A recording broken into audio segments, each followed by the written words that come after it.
Dazai adalah seorang pria paruh baya yang depresi dan tidak punya harapan dalam hidup. Jadi dia memutuskan untuk menyerah dan mengakhiri semuanya. Pada hari yang dingin dan hujan, Dazai dan kekasihnya terlihat berjalan bersama tanpa payung hingga mereka tiba di tepi sungai yang deras. Inilah yang diinginkan Dazai karena hujan membuat sungai cukup kuat untuk menghanyutkan seseorang. Dan sekarang, dia ingin menjadi orang itu.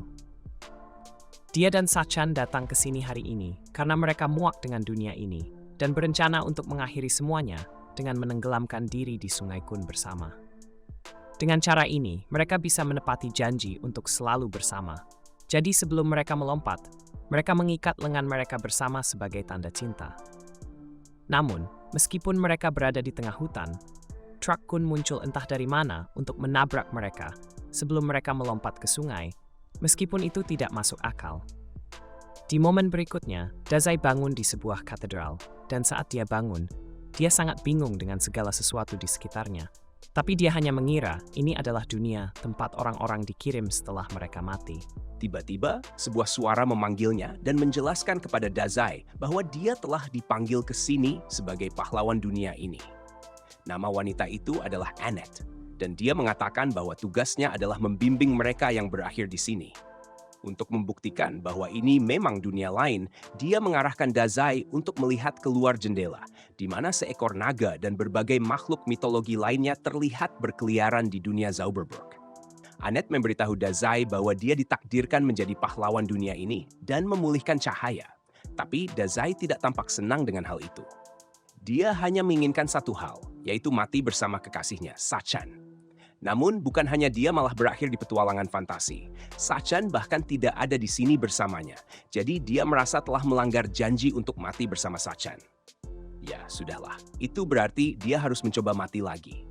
Jadi, Dazai menenggak sebotol penuh pil dan dengan sabar menunggu kematian manis karena overdosis. Annette panik melihat Dazai meracuni dirinya sendiri.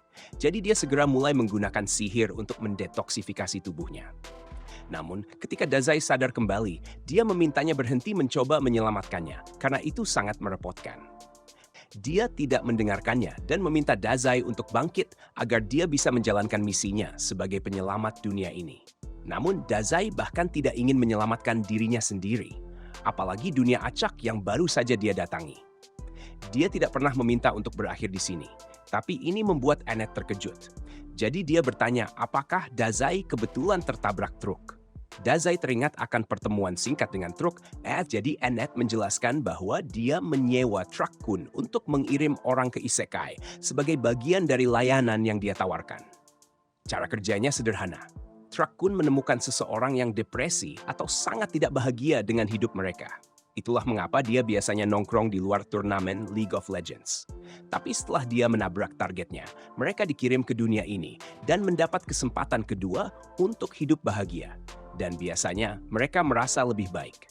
Fakta bahwa Dazai ditabrak berarti dia pasti sangat tidak bahagia dengan hidupnya. Jadi Annette tidak mengerti kenapa dia tidak senang dengan kesempatan kedua ini. Meskipun Annette mungkin benar tentang kehidupan lama Dazai yang menyedihkan, itu tidak berarti dia akan lebih bahagia di dunia ini. Bahkan, dia cukup marah karena Annette dan layanan isekainya merusak apa yang seharusnya menjadi akhir yang sempurna bagi Dazai. Yang dia inginkan hanyalah menghabiskan momen terakhir hidupnya dengan kekasihnya. Tetapi Annette malah merusaknya. Annette tidak percaya Dazai begitu marah padanya. Tapi dia tidak terlalu khawatir karena yakin Dazai akan mengubah pendapatnya begitu melihat statistiknya yang hebat. Namun saat dia membuka jendela statistik, Annette terkejut melihat kesehatan dan mana Dazai sangat rendah. Bahkan, kesehatannya begitu rendah hingga dia mungkin akan mati hanya karena angin sepoi-sepoi dalam kondisi saat ini. Annette tidak percaya Dazai begitu lemah. Jadi dia memeriksa apakah Dazai memiliki kemampuan luar biasa untuk menyeimbangkan statistik lemahnya. Namun, saat dia membuka jendela kemampuan, dia menemukan bahwa Dazai tidak memiliki keterampilan sama sekali selain depresi level 5. Dazai pada dasarnya adalah meriam kaca tanpa peluru, jadi Annette tidak tahu harus berbuat apa, karena hal seperti ini belum pernah terjadi sebelumnya. Dazai memutuskan untuk meninggal katedral karena tidak ada lagi yang bisa dia lakukan di sini. Tapi Annette merasa harus menebus kesalahannya. Jadi dia memegang tangan Dazai dan meminta maaf karena telah membawanya ke dunia ini, meskipun seharusnya dia tidak datang ke sini. Sayangnya, Annette tidak memiliki kekuatan untuk mengirimnya kembali ke dunia asalnya. Jadi, Annette harus meninggalkan dunia ini. Tapi dia juga tidak bisa membiarkan Dazai pergi dan hidup sendirian karena dia tidak akan bertahan 10 menit di luar dengan statistiknya yang saat ini. Dazai tidak terkejut mengetahui bahwa dia sangat lemah karena dimanapun dia berada, dia selalu gagal. Annette sekali lagi meminta maaf atas kesalahannya dan memohon kepada Dazai untuk tinggal di katedral sementara waktu karena tidak aman baginya untuk pergi keluar.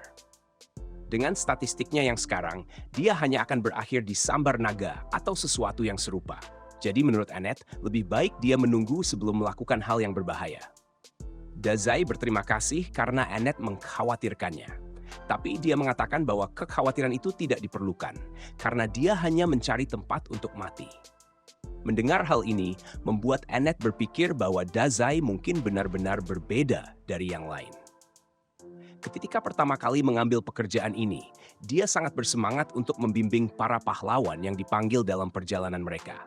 Tetapi karena sebagian besar dari mereka adalah pemain league yang depresi, mereka sangat menjengkelkan, sehingga Annette berakhir membenci pekerjaannya. Tugasnya seringkali hanya berupa mengelus ego para pahlawan agar mereka mau menerima misi. Tapi Dazai berbeda. Saat Dazai hendak keluar, Annette menjatuhkan tongkatnya dan mengejar Dazai, memohon padanya untuk setidaknya memilih profesi sebelum pergi. Namun, Dazai berbalik dan berkata bahwa itu tidak perlu karena dia adalah seorang penulis alami. Dan itulah mengapa dia adalah seorang pahlawan. Dengan begitu, dia menutup pintu di belakangnya dan mengucapkan selamat tinggal kepada Annette. Setelah Dazai pergi, Annette jatuh ke lantai dan mulai berpikir bahwa Dazai adalah tipe orang yang dia tunggu-tunggu. Sementara itu, Dazai telah sampai di suatu padang rumput di luar dan mencoba mendapatkan petunjuk dari sebuah tanda. Tapi dia tidak mengerti satu kata pun di situ. Jadi dia kembali menenggak pil. Tiba-tiba, dia mendengar suara yang mengatakan bahwa dia baru saja menemukan landmark. Jadi 5 poin pengalaman telah diberikan. Mungkin dia sedang mabuk pil, tapi dia yakin suara itu berasal dari kepalanya.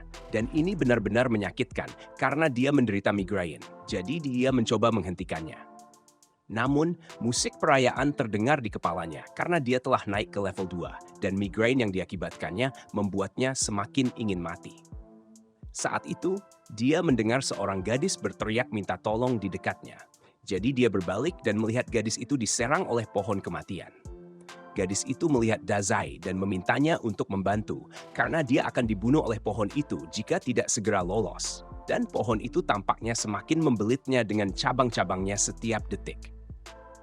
Dazai hanya berdiri di sana sambil pohon itu menggerayangi gadis tersebut. Tampaknya menikmati pemandangan itu. Dia bahkan bertanya apakah gadis itu keberatan jika dia menulis novel tentang kejadian ini nanti. Tapi gadis itu tidak peduli tentang novel apapun dan hanya ingin Dazai segera menyelamatkannya. Dazai mencoba yang terbaik, tapi dia tidak bisa menjangkau gadis itu sama sekali. Jadi dia menyerah. Pohon itu lalu menangkap Dazai di leher dan menggantungnya di samping gadis itu. Tidak ada yang bisa dia lakukan sekarang.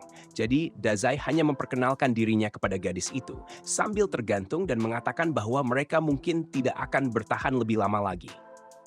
Gadis itu menyalahkan Dazai atas situasi mereka karena dia tidak bisa melakukan apa-apa untuk menghentikan pohon kematian itu.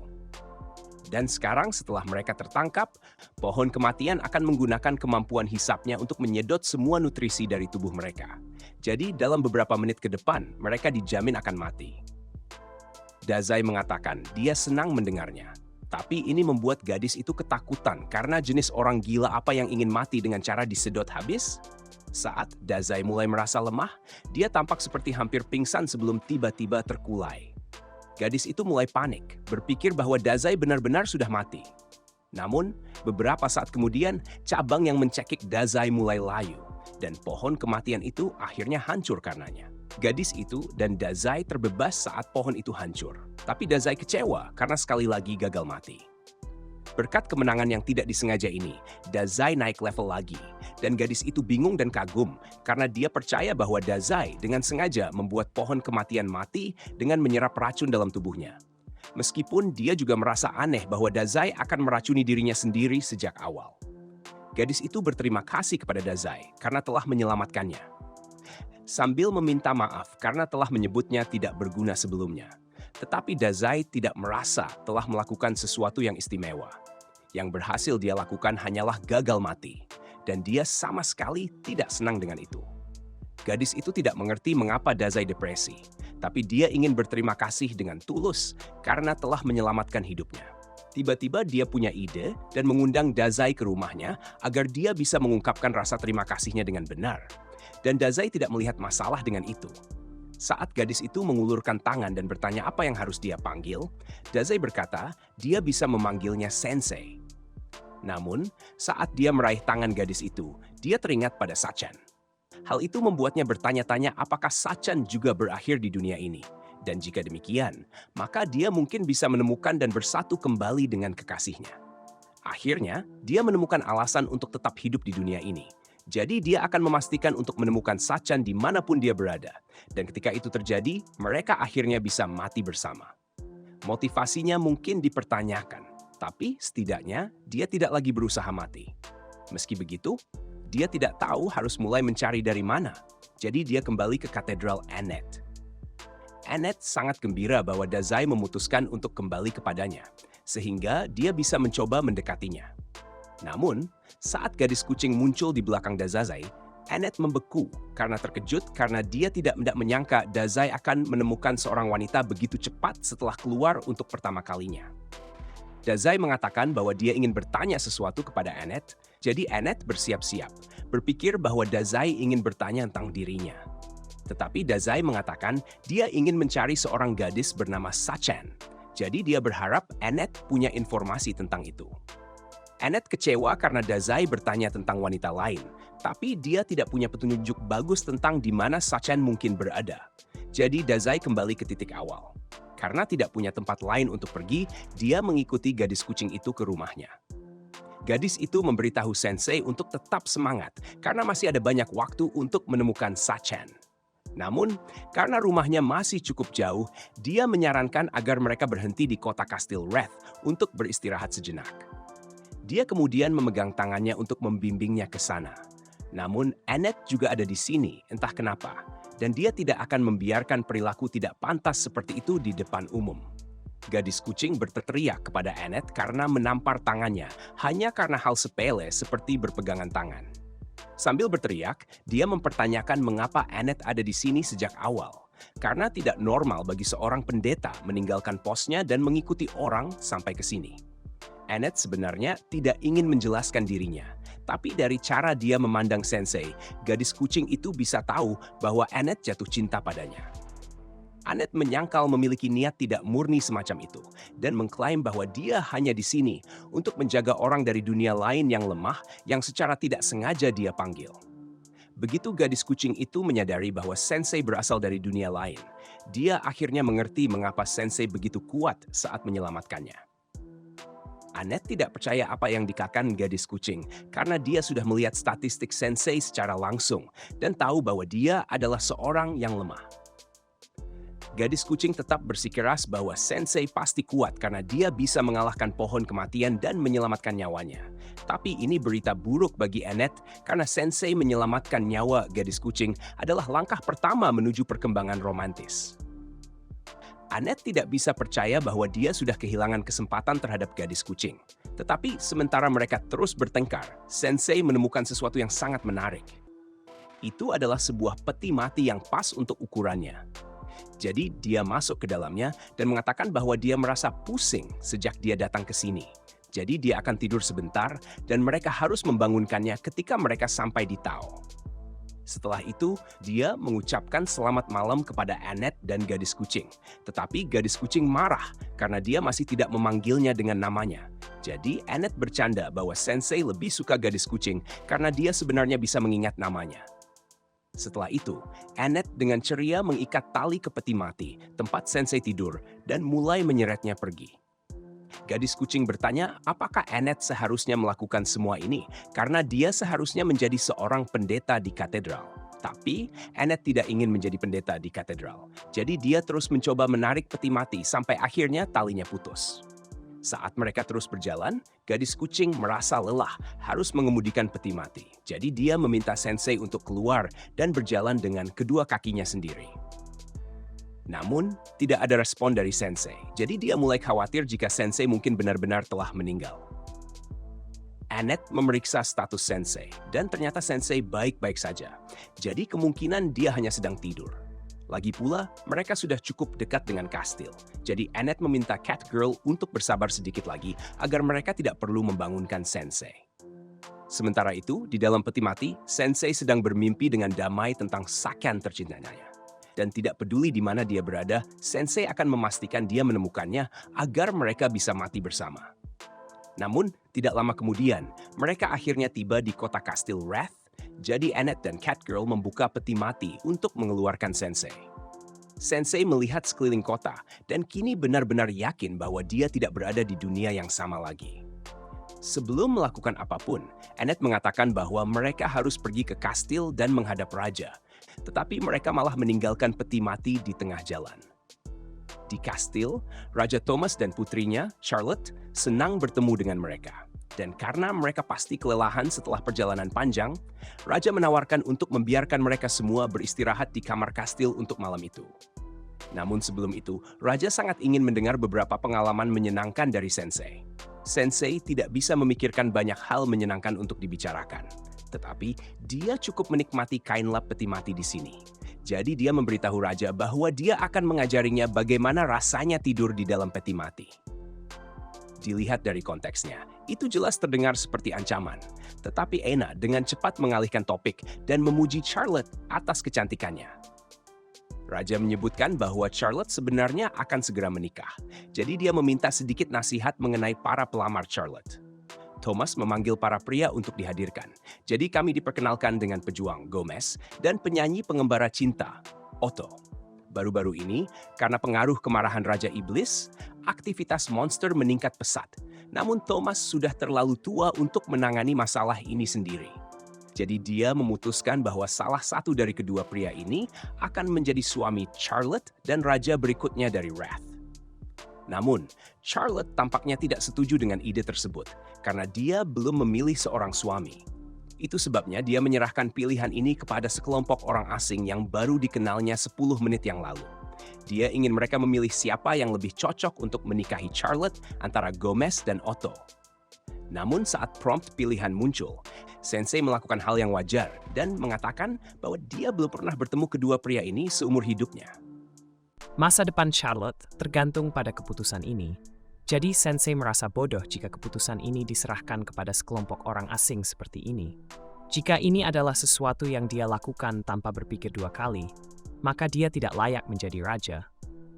Raja terlihat terkejut, dan setelah mengatakan itu, Sensei berbalik dan hendak pergi. Sementara Annette dan Catgirl panik berusaha meminta maaf atas tindakan Sensei. Mereka mencoba menjelaskan bahwa Sensei berasal dari dunia lain. Jadi dia terkadang agak belak-belakan. Tetapi Raja mengatakan tidak masalah, karena dia bukan tipe orang yang menyimpan dendam. Dan Charlotte tampaknya mulai tertarik padanya. Malam itu, saat semua orang lainnya tertidur, Sensei menghabiskan waktu dengan melihat keluar jendela. Sehingga Annette bangun dan menanyakan apakah dia kesulitan tidur. Sensei mengatakan bahwa dia memang tidak pernah tidur dengan nyenyak. Annette ingin memanfaatkan kesempatan ini untuk belajar lebih banyak tentang Sensei. Jadi dia meminta Sensei untuk menceritakan tentang Sachan. Namun, dia kemudian melihat ekor muncul dari bawah selimut Sensei. Jadi, dia mengangkat selimut dan melihat Catgirl tertidur di paha Sensei. Dia tidak akan mentolerir kemoralannya, kecuali dia sendiri yang bisa tidur bersama Sensei. Jadi dia menggunakan bantal untuk memukul Catgirl dan membangunkannya. Catgirl membela diri dengan mengatakan bahwa dia kedinginan. Dan dia adalah bagian dari kucing, jadi sangat wajar baginya untuk berpelukan dengan orang lain untuk kehangatan. Sementara Annette dan Catgirl terus berdebat tentang hal ini, Sensei bangkit dan meninggalkan ruangan karena semua kebisingan. Saat dia melangkah keluar ke lorong, dia melihat cahaya yang indah. Jadi dia keluar untuk melihat danau, dan kebetulan Charlotte juga berada di sana. Begitu dia melihat Sensei, Charlotte mengundangnya untuk menikmati pemandangan danau bersamanya, karena malam ini sangat indah. Sensei setuju bahwa pemandangannya sangat cantik, bahkan begitu cantik hingga membuatnya merasa ingin tenggelam di danau. Charlotte terkejut mendengar hal ini dan bertanya, apakah Sensei memiliki masalah yang cukup berat hingga membuatnya ingin tenggelam. Tetapi dari apa yang Sensei lihat sejauh ini, Charlotte tampaknya lebih banyak terbebani daripada dia. Setelah beberapa saat hening, Charlotte membuka hati kepada Sensei bahwa dia belum bisa memutuskan antara Gomez dan Otto. Gomez baru-baru ini tiba di kastil, tetapi dia sudah menjadi tentara yang paling dapat diandalkan. Ayahnya percaya pada kekuatan Gomez, jadi dia merasa mungkin harus memilihnya. Tetapi Otto adalah teman masa kecilnya, dan setiap kali dia merasa sedih, Otto selalu menulis lagu dan memainkannya untuk membuatnya merasa lebih baik. Dia tidak tahu apakah harus memilih suami yang dia cintai atau seseorang yang akan menjadi raja terkuat demi ayahnya. Sensei tertawa kecil dan mengatakan bahwa Charlotte benar-benar baik karena begitu memikirkan pendapat ayahnya sampai sejauh ini. Berbeda dengan Sensei yang beberapa kali mencoba mengakhiri hidupnya, selalu merepotkan keluarganya dalam prosesnya. Namun, dia tidak pernah membiarkan orang lain menentukan bagaimana dia menjalani hidupnya. Dia berpikir Charlotte harus membuat keputusan berdasarkan apa yang dia inginkan. Dan untuk itu, dia harus mencari tahu apa keinginan sejatinya.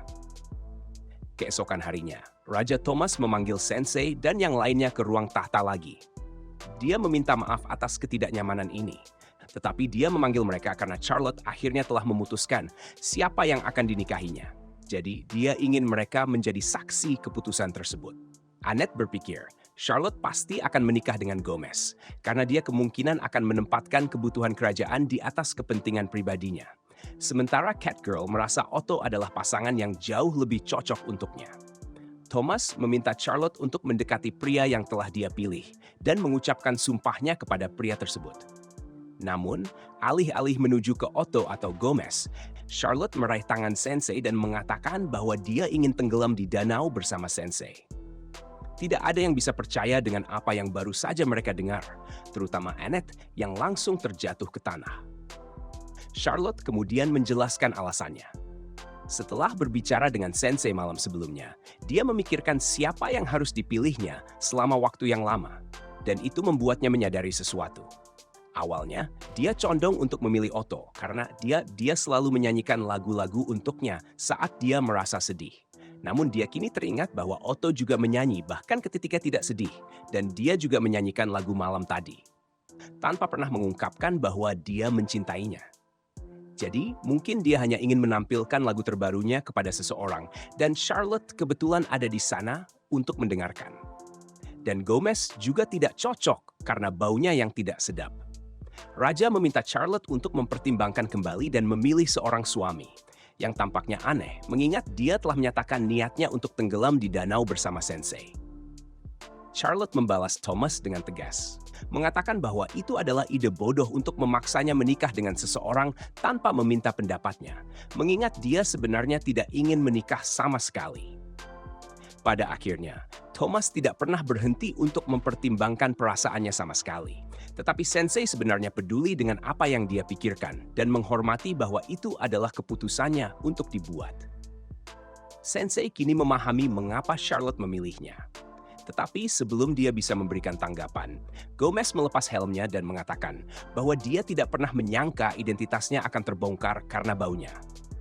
Dia kemudian berubah menjadi bentuk aslinya sebagai pelayan Raja Iblis, dan mengatakan bahwa dia sebenarnya berniat merebut kerajaan ini dengan menjadi rajanya, sehingga akhirnya bisa menyerahkannya kepada Raja Iblis. Namun, rencananya telah hancur karena Charlotte melihat melalui penyamarannya. Sensei melihat ke arah Charlotte dan bertanya apakah dia mengetahui bahwa Gomez adalah iblis, tetapi Charlotte sama sekali tidak tahu. Dia hanya mengatakan bahwa Gomez bau karena dia memang benar-benar bau. Itu berarti Gomez baru saja membongkar penyamarannya tanpa alasan yang jelas, tetapi dia tidak mau mengakui kesalahannya. Jadi sekarang identitasnya sudah terungkap. Dia mengatakan bahwa dia akan membunuh mereka semua. Ini adalah situasi di mana seorang pendeta yang kuat akan sangat berguna, tetapi dia masih tidak sadar. Jadi Catgirl mencoba membangunkannya sementara Gomez sibuk dengan para penjaga. Sayangnya, para penjaga tidak bertahan lama, jadi Catgirl terpaksa mengambil tubuh Annette dan melarikan diri untuk menghindari tertimpa tiang. Karena Annette tidak akan bangun dalam waktu dekat, Catgirl memutuskan untuk mengambil tindakan sendiri dan melawan Gomez. Saat ini, dia berada di level 15, jadi seharusnya dia bisa mengatasi pertarungan dengan baik. Karena dia akan bertarung, Otto menawarkan untuk memainkan sebuah lagu untuknya. Karena dia berada di level 89 dan biasanya dapat memberikan buff, tetapi ternyata Otto hanya memainkan lagu terbarunya tanpa efek tambahan, kecuali bahwa lagu itu adalah klasik yang disetujui menurut Sensei. Catgirl tidak punya pilihan lain selain mulai menyerang sendiri. Ketika Gomez menyerangnya, Catgirl membungkuk dan menendangnya ke wajah. Dia kemudian melanjutkannya dengan pukulan kucing, tetapi itu tidak terlalu merusak Gomez, jadi dia mampu mengirim Catgirl terlempar. Gomez kemudian mengatakan bahwa dia akan mengerahkan seluruh kemampuannya dalam serangan berikutnya dan merobek Catgirl menjadi bagian-bagian kecil. Tetapi sebelum itu, Sensei menarik perhatiannya dan meminta Gomez untuk terlebih dahulu menghilangkan dirinya dan Charlotte. Gomez awalnya tidak menganggap Sensei serius, tetapi Sensei menegaskan bahwa sekarang Charlotte telah bebas dari kendali bodoh ayahnya. Permintaan pertamanya adalah mengakhiri semuanya bersama Sensei. Dan Sensei selalu siap untuk kesempatan baik untuk kick the bucket. Jadi dia meminta Gomez untuk memberinya kesempatan ini. Gomez setuju untuk membunuh Sensei, tetapi dia menambahkan bahwa setelah itu, dia akan membunuh Raja. Dan kemudian, dia akan membakar kota hingga rata dengan tanah sambil membunuh setiap warga yang tersisa di dalamnya. Sensei sebenarnya tidak peduli apa yang dilakukan Gomez setelah itu, karena dia sudah mati. Tetapi Charlotte mulai berpikir ulang tentang kematian.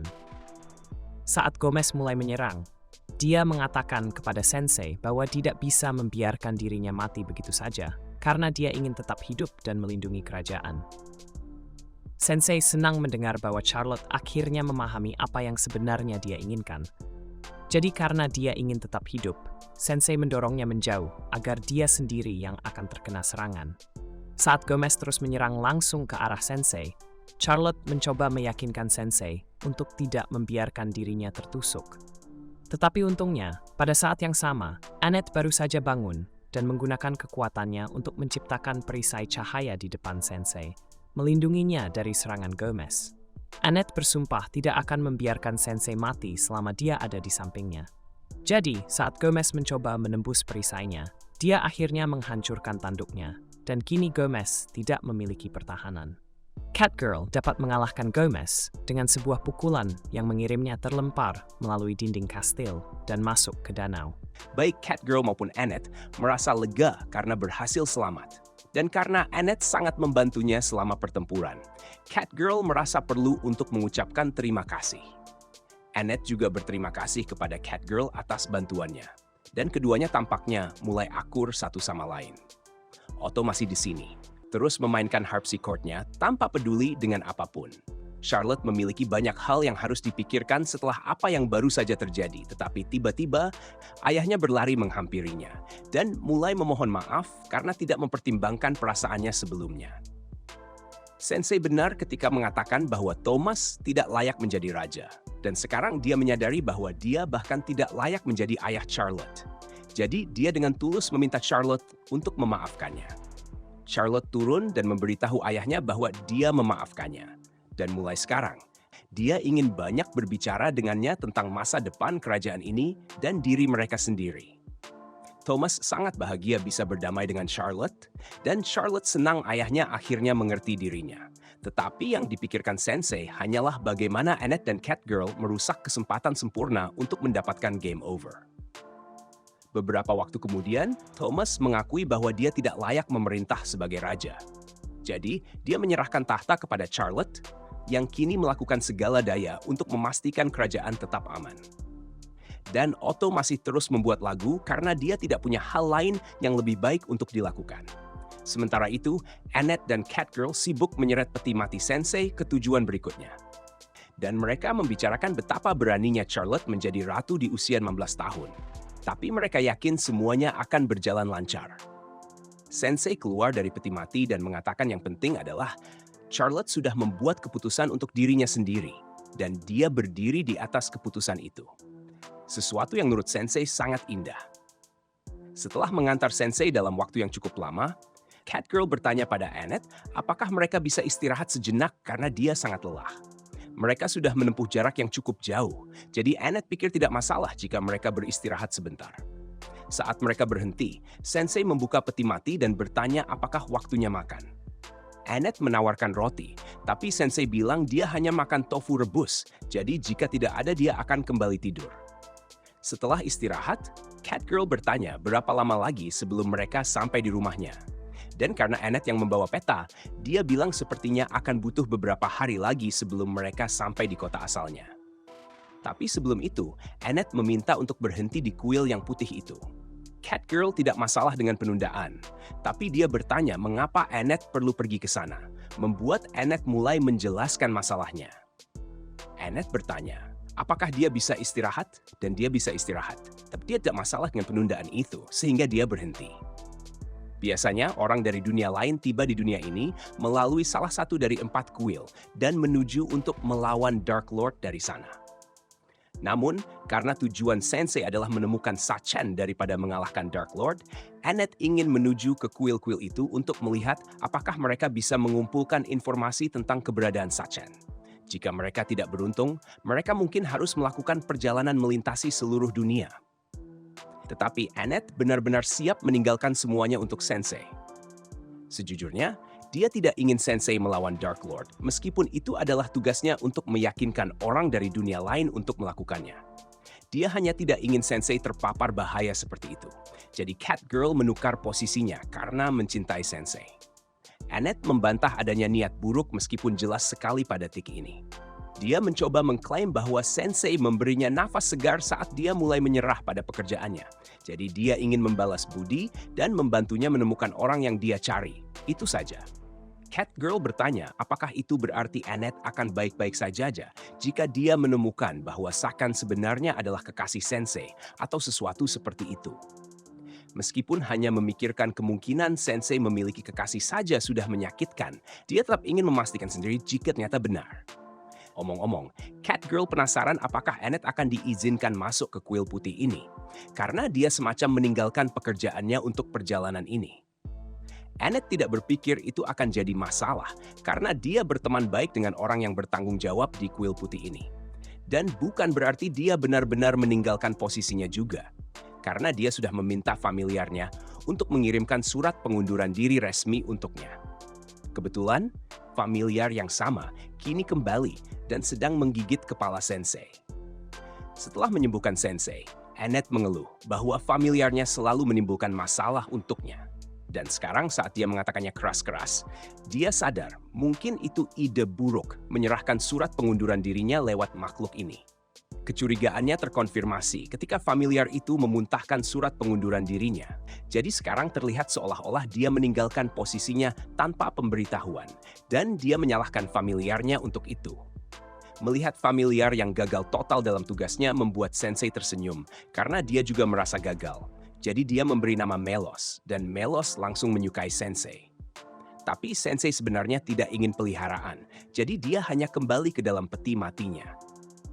Sementara itu, Annette panik karena dia tidak bisa menyingkirkan posisinya. Dialkan posisinya tanpa pemberitahuan. Jadi kuil pasti akan menolak klaim penganggurannya nanti.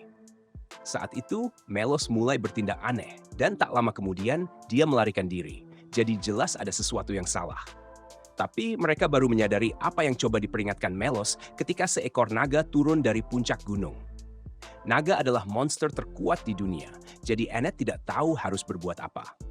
Tapi sebelum naga menyerang, seorang gadis muncul di belakang Annette dan Catgirl, dan dia memberitahu Ryuta untuk berhenti menyerang orang sembarangan. Gadis itu lalu mendekati naga dan mulai mengelusnya, sehingga Annette dan Catgirl cukup bingung.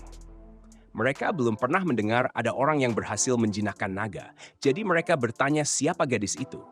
Namun, gadis itu hanya berbalik ke arah mereka dan berkata ada banyak monster di sekitar. Jadi mereka harus cepat pergi sebelum terluka. Bahkan, tampaknya salah satu rekan mereka sudah meninggal. Annette meminta maaf atas kebingungannya dan menjelaskan bahwa Sensei masih sangat hidup. Dia hanya orang dari dunia lain yang aneh, jadi dia suka tidur di peti mati. Begitu gadis itu mendengar bahwa Sensei adalah orang dari dunia lain, dia langsung berubah pikiran dan melepas jubahnya, mengungkapkan bahwa dia adalah gadis naga dan mengatakan bahwa dia akan membunuhnya. Annette kemudian mengatakan bahwa dia adalah gadis naga, bunuh semua orang dari dunia lain. Energi yang datang dari tubuhnya sangat intens, sehingga saat dia melepaskan ledakan ke arah mereka, Annette hanya bisa menahannya selama beberapa detik dengan perisainya. Tetapi perisainya tidak cukup kuat, dan ledakan itu tetap menyebabkan banyak kerusakan. Mereka tergeletak di lantai, menyadari bahwa kekuatan gadis naga jauh melampaui kekuatan mereka. Tetapi mereka masih bertekad untuk melindungi Sensei dengan segala cara. Jadi mereka bangkit untuk bertarung sekali lagi. Namun, gadis naga sudah tidak sabar dengan campur tangan mereka. Jadi dia menggunakan tekanan intensnya untuk memaksa mereka ke tanah. Sementara mereka tidak bisa bergerak, gadis itu berdiri di atas mereka, memberikan Annette pandangan jelas pada tanda di lehernya, yang dikenalnya sebagai tanda dari Dark Lord yang dirajam. Dark Lord hampir menyelesaikan Annette dan Catgirl. Tetapi sebelum dia melakukannya, Sensei bangkit dan mengatakan tidak perlu begitu kekerasan terhadap yang lain. Dia mengatakan bahwa masalahnya adalah dengan orang dari dunia lain, dan itu berarti orang yang ingin dia hapus adalah dia. Dia memberitahu gadis itu bahwa dia bebas melakukan apapun yang dia suka kepadanya. Dan karena dia tidak melawan, Dark Lord setuju untuk meninggalkan yang lain sendirian. Dan dalam sekejap, dia memukul dinding hingga berlubang. Annette dan gadis naga bisa bertarung satu sama lain, tetapi mereka melakukannya melalui dada Sensei. Saat Sensei jatuh ke tanah, Dark Lord mengumumkan bahwa namanya adalah Waldelia, dan dia mengatakan kepada Sensei untuk beristirahat dengan tenang. Tapi saat dia hendak pergi, Sensei bangkit kembali dan mulai tertawa melihat kenyataan bahwa Waldelia benar-benar menikamnya. Dia bisa merasakan bahwa Waldelia menyimpan kebencian di dalam hatinya karena dia pernah merasakannya dan ingin menusuk seseorang. Bahkan dia pernah menulis surat ancaman pada waktu itu. Jadi dia tahu seperti apa rasanya diliputi kebencian. Waldelia mulai merasa cemas pada titik ini, tetapi Sensei terus mendekat dan menyentuh pipinya, memberi efek Dying Man Reeves padanya. Dia mengatakan bahwa dia ingin sekali mendengar ceritanya, tetapi Waldelia tidak akan terjebak oleh pesonanya begitu saja. Jadi dia memanggil Ryuta untuk membawanya keluar sebelum dia terpengaruh. Setelah Waldelia pergi, Sensei kembali terjatuh karena dia masih memiliki lubang di dadanya. Tetapi Melos masih ada di sekitar. Jadi akhirnya dia berguna dan menyeret mereka semua ke kuil. Saat melihat kondisi Annette yang buruk, Melos langsung memeriksanya. Namun, Annette meminta agar Melos merawat Sensei terlebih dahulu, karena kondisinya jauh lebih parah. Itu hanya masalah waktu sebelum dia bisa kembali ke kesadarannya. Melos melihat kondisinya sangat buruk, jadi dia memanggil semua ramuan penyembuh dan pendeta yang tersedia untuk membantu Sensei pulih. Keesokan harinya, Sensei sudah pulih sepenuhnya, tapi dia tidak bisa membiarkannya begitu saja. Jadi hal pertama yang dilakukannya adalah keluar dan membeli sebotol racun untuk diminum. Sementara dia melakukan itu, Annette mengucapkan terima kasih kepada Yisha atas semua bantuannya dan mengatakan bahwa dia akan memastikan untuk membalas budi suatu hari nanti. Untuk saat ini, Annette bertanya apakah Yisha pernah mendengar tentang seorang Otherworlder bernama Sachen. Tetapi Yisha belum pernah mendengarnya. Jadi Yisha berasumsi bahwa Sachan mungkin telah dipanggil ke kuil lain. Yang lebih penting, Yisha bertanya mengapa Annette tiba-tiba bepergian dengan seorang Otherworlder. Dia terkejut saat mendengar bahwa Annette meninggalkan pekerjaannya. Tapi dia juga merasa agak lega karena dia tahu Annette terlalu baik hati untuk terpapar pekerjaan semacam ini. Namun, dia tidak bisa mendukung keputusan Annette untuk bepergian dengan seorang Otherworlder karena seharusnya dia tahu dari pengalaman langsung bahwa mereka semua pada dasarnya adalah orang-orang buruk. Mereka diberikan karunia ilahi untuk mengalahkan Dark Lord. Namun mereka semua menyebut karunia mereka sebagai keterampilan yang terlalu kuat dan menggunakannya untuk hal-hal bodoh seperti memulai karir tikus yang gagal. Orang aneh ini bernama Kotaro, dan sayangnya dia diberikan kekuatan untuk menghancurkan ekonomi dunia dengan memproduksi koin emas secara massal. Dia menawarkan untuk membeli apapun yang diinginkan para gadis sebagai balasan untuk waktu bersenang-senang. Tetapi Isha melemparkan emasnya kembali ke wajahnya dan menyuruhnya pergi karena dia sedang dalam percakapan serius. Kotaro memang mengganggu, Tetapi dia membantu membuktikan poin Isha bahwa orang-orang dari dunia lain tidaklah baik. Annette mencoba menjelaskan bahwa Sensei tidak seperti orang-orang dari dunia lain pada umumnya. Tetapi Isha tidak percaya karena wajah Sensei menunjukkan bahwa dia adalah orang yang destruktif. Isha memperingatkan Annette bahwa berada di sekitar Sensei akan merusaknya. Tetapi Annette tidak berpikir Sensei adalah pengaruh buruk karena dia yakin dia telah berubah menjadi lebih baik sejak bertemu Sensei. Namun, argumennya tentang Sensei sebagai pengaruh baik tidak terdengar meyakinkan ketika Sensei datang kepadanya meminta uang untuk membeli obat-obatan. Dan dia dengan senang hati memberinya sebanyak yang dibutuhkan. Jadi Isha berpikir Annette mungkin sudah terlalu jauh. Jika Annette sudah sebegitu terikat pada Sensei, Isha setidaknya ingin tahu apa jenis hadiah yang dimiliki Sensei. Tapi dia terkejut ketika Annette memberitahunya bahwa Sensei tidak memiliki hadiah. Dan meskipun tidak memiliki hadiah, Sensei tetap menempatkan dirinya dalam bahaya untuk melindungi Annette dan Catgirl dari Dark Lord. Tetapi pernyataan ini malah membuat Isha semakin terkejut karena Dark Lord dalam bahaya. Dilaporkan bahwa Dark Lord telah dibunuh 7 hari yang lalu oleh beberapa orang dari dunia lain. Kita kemudian melihat takhta bekas Dark Lord yang berlumuran darah, dan seorang Otherworlder yang membunuh Dark Lord duduk di atasnya. Dari kejauhan, Waldelia mengamati, bersiap untuk membalas kematian ayahnya. Beberapa saat kemudian, Annette bertemu dengan Catgirl dan memberitahunya berita bahwa Dark Lord sudah dibunuh 7 hari yang lalu. Isha menerima berita itu dari gereja kemarin, dan ini adalah hal yang luar biasa karena berarti kedamaian akhirnya datang ke Zauberberg. Tapi jika benar bahwa Dark Lord sudah mati, lalu siapa yang mencoba membunuhnya sebelumnya? Annette tidak tahu jawabannya. Dan sekarang saat Catgirl memikirkannya, bukankah Sensei juga muncul 7 hari yang lalu?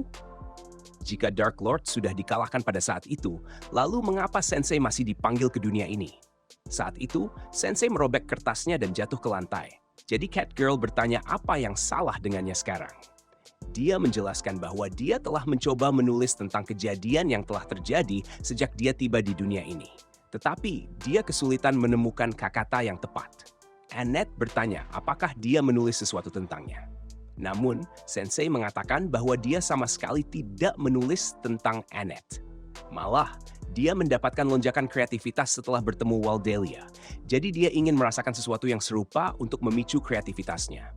Tetapi Catgirl mengatakan bahwa dia tidak akan melakukan sesuatu yang berbahaya dengannya. Annette menyarankan agar mereka semua keluar ke kota untuk bersantai dan mempertimbangkan masa depannya dengan Sensei. Ada beberapa barang yang ingin Annette beli untuknya.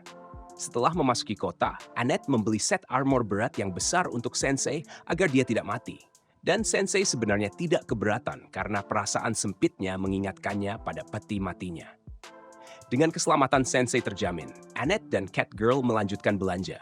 Jadi dia meminta Sensei untuk tidak pergi kemana-mana sementara mereka tidak ada. Beberapa saat kemudian, Isha sedang berjalan di kota ketika dia melihat sekelompok anak-anak berkumpul di sekitar sebuah set armor. Dan dia terkejut menemukan Sensei duduk nyaman di dalamnya. Mengingat pertanyaan mengapa dia berada dalam armor yang begitu besar, Isha mengatakan bahwa dia ingin berbicara dengan Sensei. Dia mengatakan bahwa mulai sekarang, Annette akan tinggal bersamanya karena dia percaya tinggal bersama Sensei pada akhirnya akan menjadi hal yang baik bagi Annette. Dia memberitahu Sensei membicarakan partinya dengan Annette. Tapi Sensei hanya tersenyum dan mengatakan bahwa Annette adalah satu-satunya yang bisa memutuskan apakah dia ingin tinggal bersamanya atau tidak. Jadi bukan hak Isha untuk memutuskan untuknya. Lagi pula, bagaimana Isha begitu yakin bahwa Sensei akan membuat Annette tidak bahagia ketika tidak tahu apa-apa tentangnya. Namun kenyataan bahwa dia adalah seorang Otherworlder sudah cukup sebagai bukti bagi Isha bahwa Annette akan lebih baik tanpa dia. Saat itu, Isha mendengar suara yang mengganggu, dan saat dia pergi untuk menyelidiki, dia menemukan Kotaro memperkenalkan Anotherworlder lain, Suzuki, kepada orang-orang. Suzuki memberitahu kerumunan bahwa Dark Lord akhirnya telah dikalahkan. Jadi mereka semua mulai bersorak untuk Otherworlders yang telah memberikan kebebasan dari Dark Lord. Suzuki mengoreksi kerumunan tersebut karena dia tidak akan menyebut ini sebagai pembebasan, melainkan lebih seperti mereka berada di bawah manajemen baru. Dia menyatakan bahwa mulai sekarang, dunia ini akan diperintah oleh Otherworlders dan Suzuki akan mengambil alih kota ini. Jadi dia menuntut agar semua orang bersujud kepadanya. Saat itu, Kotaro melihat Annette dan mengatakan bahwa dia adalah salah satu elf yang menampar koin di wajahnya. Jadi Suzuki berdiri dan berteriak padanya karena berani menyakiti seorang Otherworlder. Dan dia akan memastikan bahwa Annette tidak pernah melakukan hal seperti itu lagi. Setelah meletakkan tangannya di kepala Annette, Suzuki mengaktifkan kemampuannya dan dalam sekejap mata Annette menjadi gelap saat dia jatuh di bawah kendalinya. Sesuatu jelas tidak beres. Jadi begitu Catgirl menyadari bahwa Suzuki telah melakukan sesuatu pada Annette, dia menarik Kotaro dengan jaketnya dan menuntut untuk tahu apa yang terjadi pada Annette. Potato, maksud saya Kotaro, tertawa kecil dan memberitahunya bahwa tidak ada yang bisa dia lakukan sekarang karena kemampuan Suzuki sudah aktif dan menjadikan siapapun yang dia sentuh sebagai budak tanpa akal. Catgirl marah besar dan mengancam akan memukuli Kotaro sampai dia membuat Suzuki mengembalikan Annette ke keadaan normal. Tetapi sebelum dia sempat melakukannya, Suzuki sudah meletakkan tangannya di atas kepala Catgirl dan menggunakan kemampuannya untuk menjadikannya budak patuh juga. Situasinya semakin tidak terkendali. Jadi Isha akhirnya muncul dan menghadapi Suzuki karena menyalahgunakan kemampuannya ketika dia mengajarinya hanya untuk menggunakan kemampuan itu untuk kebaikan. Namun, Suzuki tidak peduli sama sekali dengan ketidaksetujuan Isha karena dia adalah orang yang memegang semua kekuasaan di sini. Dan karena Isha serta penduduk kota sangat bersikeras menentangnya, dia memutuskan untuk menghancurkan kota sepenuhnya sebagai contoh dan membangunnya kembali sebagai tempat di mana dia bisa tinggal. Dan saat itulah dia menyadari bahwa dia satu-satunya yang bisa melakukannya. Dia satu-satunya yang bisa melakukannya. Dia satu-satunya yang bisa melakukannya. Dia satu-satunya yang bisa melakukannya. Tidak ada yang berani menantangnya lagi. Dia kemudian berbalik untuk pergi. Tetapi sebelum itu, dia menoleh kepada Shah dan memberitahunya bahwa dia akan mengambil alih gerejanya dan menggunakannya sebagai kastilnya mulai sekarang. Anjing-anjing yang diserang kemudian mulai menghancurkan kota sesuai perintah Suzuki, termasuk Catgirl, yang saat ini sedang menyerang baju zirah yang sebelumnya dipenuhi dengan Sensei. Sensei sama sekali tidak terkejut dengan perilaku liar Catgirl. Malah dia merasa lucu karena Annette sebenarnya benar tentang dia yang membutuhkan baju zirah dalam keadaan darurat seperti ini. Akhirnya, pukulan Catgirl cukup merusak pelindung baju zirah. Tetapi dalam prosesnya, helmnya meluncur tepat ke wajahnya, membuatnya pingsan seketika. Sensei sekarang bebas dari baju zirah, dan karena Catgirl tidak sadar di tanah, dia melakukan satu-satunya hal yang bisa dia pikirkan dan memasukkannya ke dalam sebuah tong agar tidak membahayakan siapapun. Setelah itu, Isha menghancurkan masuk ke gedung di sampingnya, dan untuk pertama kalinya, dia merasa lega melihat wajah Sensei. Tetapi, dia tetap bersikeras dengan pernyataan sebelumnya bahwa Suzuki adalah contoh utama dari seperti apa orang luar dunia itu. Tidak hanya Suzuki menggunakan baju zirahnya untuk membunuh Annette, tetapi dia juga menggunakan baju zirahnya untuk membunuh Annette. Itulah sebabnya Annette sekarang menjadi hadiah bagi keinginan egoisnya sendiri. Namun, keserakahannya juga telah menjadikannya ancaman bagi masyarakat. Kekuatan dari hadiahnya tampaknya langsung menguasai pikirannya, karena dia tidak seperti ini saat pertama kali tiba di dunia ini. Awalnya, dia adalah pria pemalu dan lemah, tetapi sekarang dia telah berubah menjadi monster. Mendengar Isha menggambarkan kemerosotan Suzuki menjadi jahat memberi Sensei secercah inspirasi yang dia cari. Jadi dia bertanya kepada Isha di mana Suzuki berada saat ini. Dan dia diberitahu bahwa Suzuki seharusnya ada di gereja saat ini. Sensei kemudian meminta Isha untuk menjaga Catgirl sementara dia pergi menemui Suzuki. Isha meminta agar Sensei menunggu karena gila rasanya jika Sensei menghadapi seorang pahlawan dan tidak memiliki hadiah. Tetapi Sensei tetap bersikeras pergi karena dia percaya bahwa cerita Suzuki akan menjadi topik menarik untuk ditulis. Jadi Isha menyerah dan mengatakan bahwa dia akan ikut bersamanya untuk memastikan keselamatannya. Saat mereka tiba di pintu gereja, Sensei merasa bersemangat. Tetapi Isha tidak bisa memahami bagaimana Sensei bisa begitu tenang dalam situasi seperti ini. Dia sudah melihat apa yang bisa dilakukan hadiah Suzuki. Jadi dia seharusnya tahu bahwa dia tidak punya peluang menang dalam pertarungan yang adil. Jika Sensei membuka pintu tanpa rencana, dia akan dikoyak oleh binatang-binatang Suzuki. Tapi saat Isha mengatakan ini, Sensei mengeluarkan botol racun dari lengan bajunya. Isha terkesan karena dia percaya bahwa Sensei pasti berencana menggunakan racun untuk mengatasi binatang-binatang itu. Tetapi yang mengejutkan, Sensei langsung meminum seluruh botol tersebut. Karena racun sudah tidak bisa digunakan lagi, Isha merangkak dan memberitahu Sensei bahwa mereka harus menggunakan pintu belakang sekarang.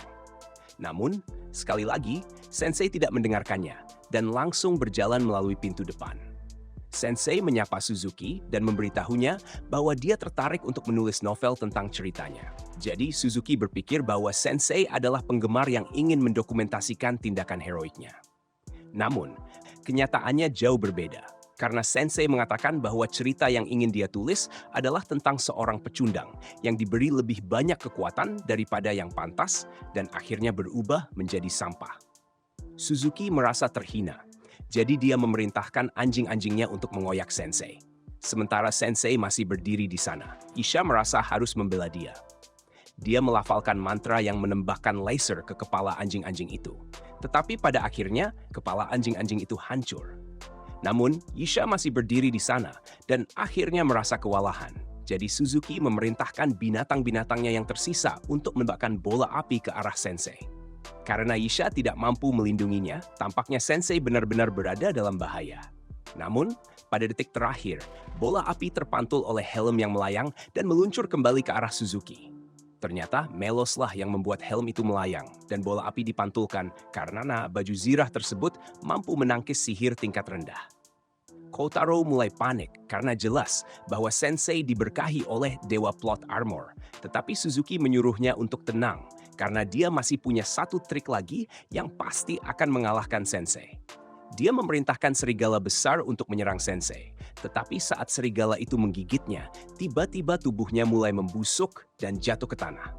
Isha tidak percaya bahwa minuman racun itu benar-benar menyelamatkan mereka. Dan sekarang Kotaro 100% yakin bahwa Suzuki tidak bisa mengalahkan Plot Armor Sensei. Jadi dia langsung lari. Suzuki harus mengakui bahwa Sensei lebih tangguh dari yang dia kira, tetapi dia masih punya satu kartu lagi untuk dimainkan. Jadi, dia memerintahkan Annette untuk keluar dan membunuh mereka. Annette tidak memiliki kendali atas tindakannya, jadi dia menyerbu Annette dengan pisau dan hampir menikamnya, membuat Isha terpaksa mundur. Karena dia tidak ingin melawan Annette, Isha merasa lebih baik jika mereka mundur untuk saat ini. Namun, Sensei merasa bahwa itu tidak perlu karena Annette seharusnya cukup kuat untuk melawan kendali pikiran itu sendiri. Suzuki memanggilnya bodoh karena kendali pikirannya mustahil untuk dihilangkan setelah diaktifkan. Jadi Annette sudah ditakdirkan untuk menjadi budaknya seumur hidupnya. Meski begitu, Sensei tetap percaya bahwa Annette cukup kuat untuk mengatasinya sendiri. Jadi dia berjalan mendekati pisau Annette dan memberitahunya bahwa dia tidak harus mendengarkan apa yang diperintahkan Suzuki. Tampaknya Sensei mulai memengaruhinya karena Annette mulai menahan diri untuk tidak menikam Sensei. Dan Suzuki sangat tidak suka dengan itu. Dia menggunakan seluruh kekuatannya untuk memaksa Annette menikam Sensei. Tetapi melalui kekuatan tekad dan sebuah kilas balik, Annette berhasil mengatasi pencucian otak dengan menusuk kakinya sendiri. Rasa sakit itu membuatnya sadar, jadi dia jatuh ke pelukan Sensei. Sekarang Annette kembali ke dirinya yang biasa. Sensei meminta Isha untuk merawat luka kakinya. Dan Isha mulai menyadari bahwa dia mungkin salah menilai Sensei sebagai seseorang. Sementara itu, sekarang Suzuki tahu bahwa kemampuannya tidaklah segalanya. Dia menyadari bahwa dia akan dimintai pertanggungjawaban atas semua kejahatan perang yang telah dilakukannya. Dan dia tidak tahan memikirkan hukuman yang harus dia hadapi dari tangan orang-orang yang telah dia tindas. Jadi, dia mencari pisau dan mencoba menggunakannya untuk mengakhiri hidupnya. Namun, pada detik terakhir, Sensei menghentikannya dari menusukkan pisau ke tenggorokannya. Bukan karena dia peduli dengan hidup Suzuki, melainkan karena dia belum selesai menulis ceritanya. Dia ingin Suzuki menceritakan semua tentang hidupnya. Jadi karena dia tidak punya lagi yang harus dipertaruhkan, Suzuki mulai menceritakan semua tentang kehidupannya di bumi. Dia adalah seorang siswa sekolah menengah yang terus-menerus dibuli oleh anak-anak yang lebih besar. Dia pemalu dan lemah, sehingga tidak pernah benar-benar bisa membela diri. Dia bahkan pernah berpikir untuk melompat dari atap agar tidak perlu menghadapi para pembuli lagi. Tapi pada akhirnya, dia terlalu pengecut untuk melakukannya.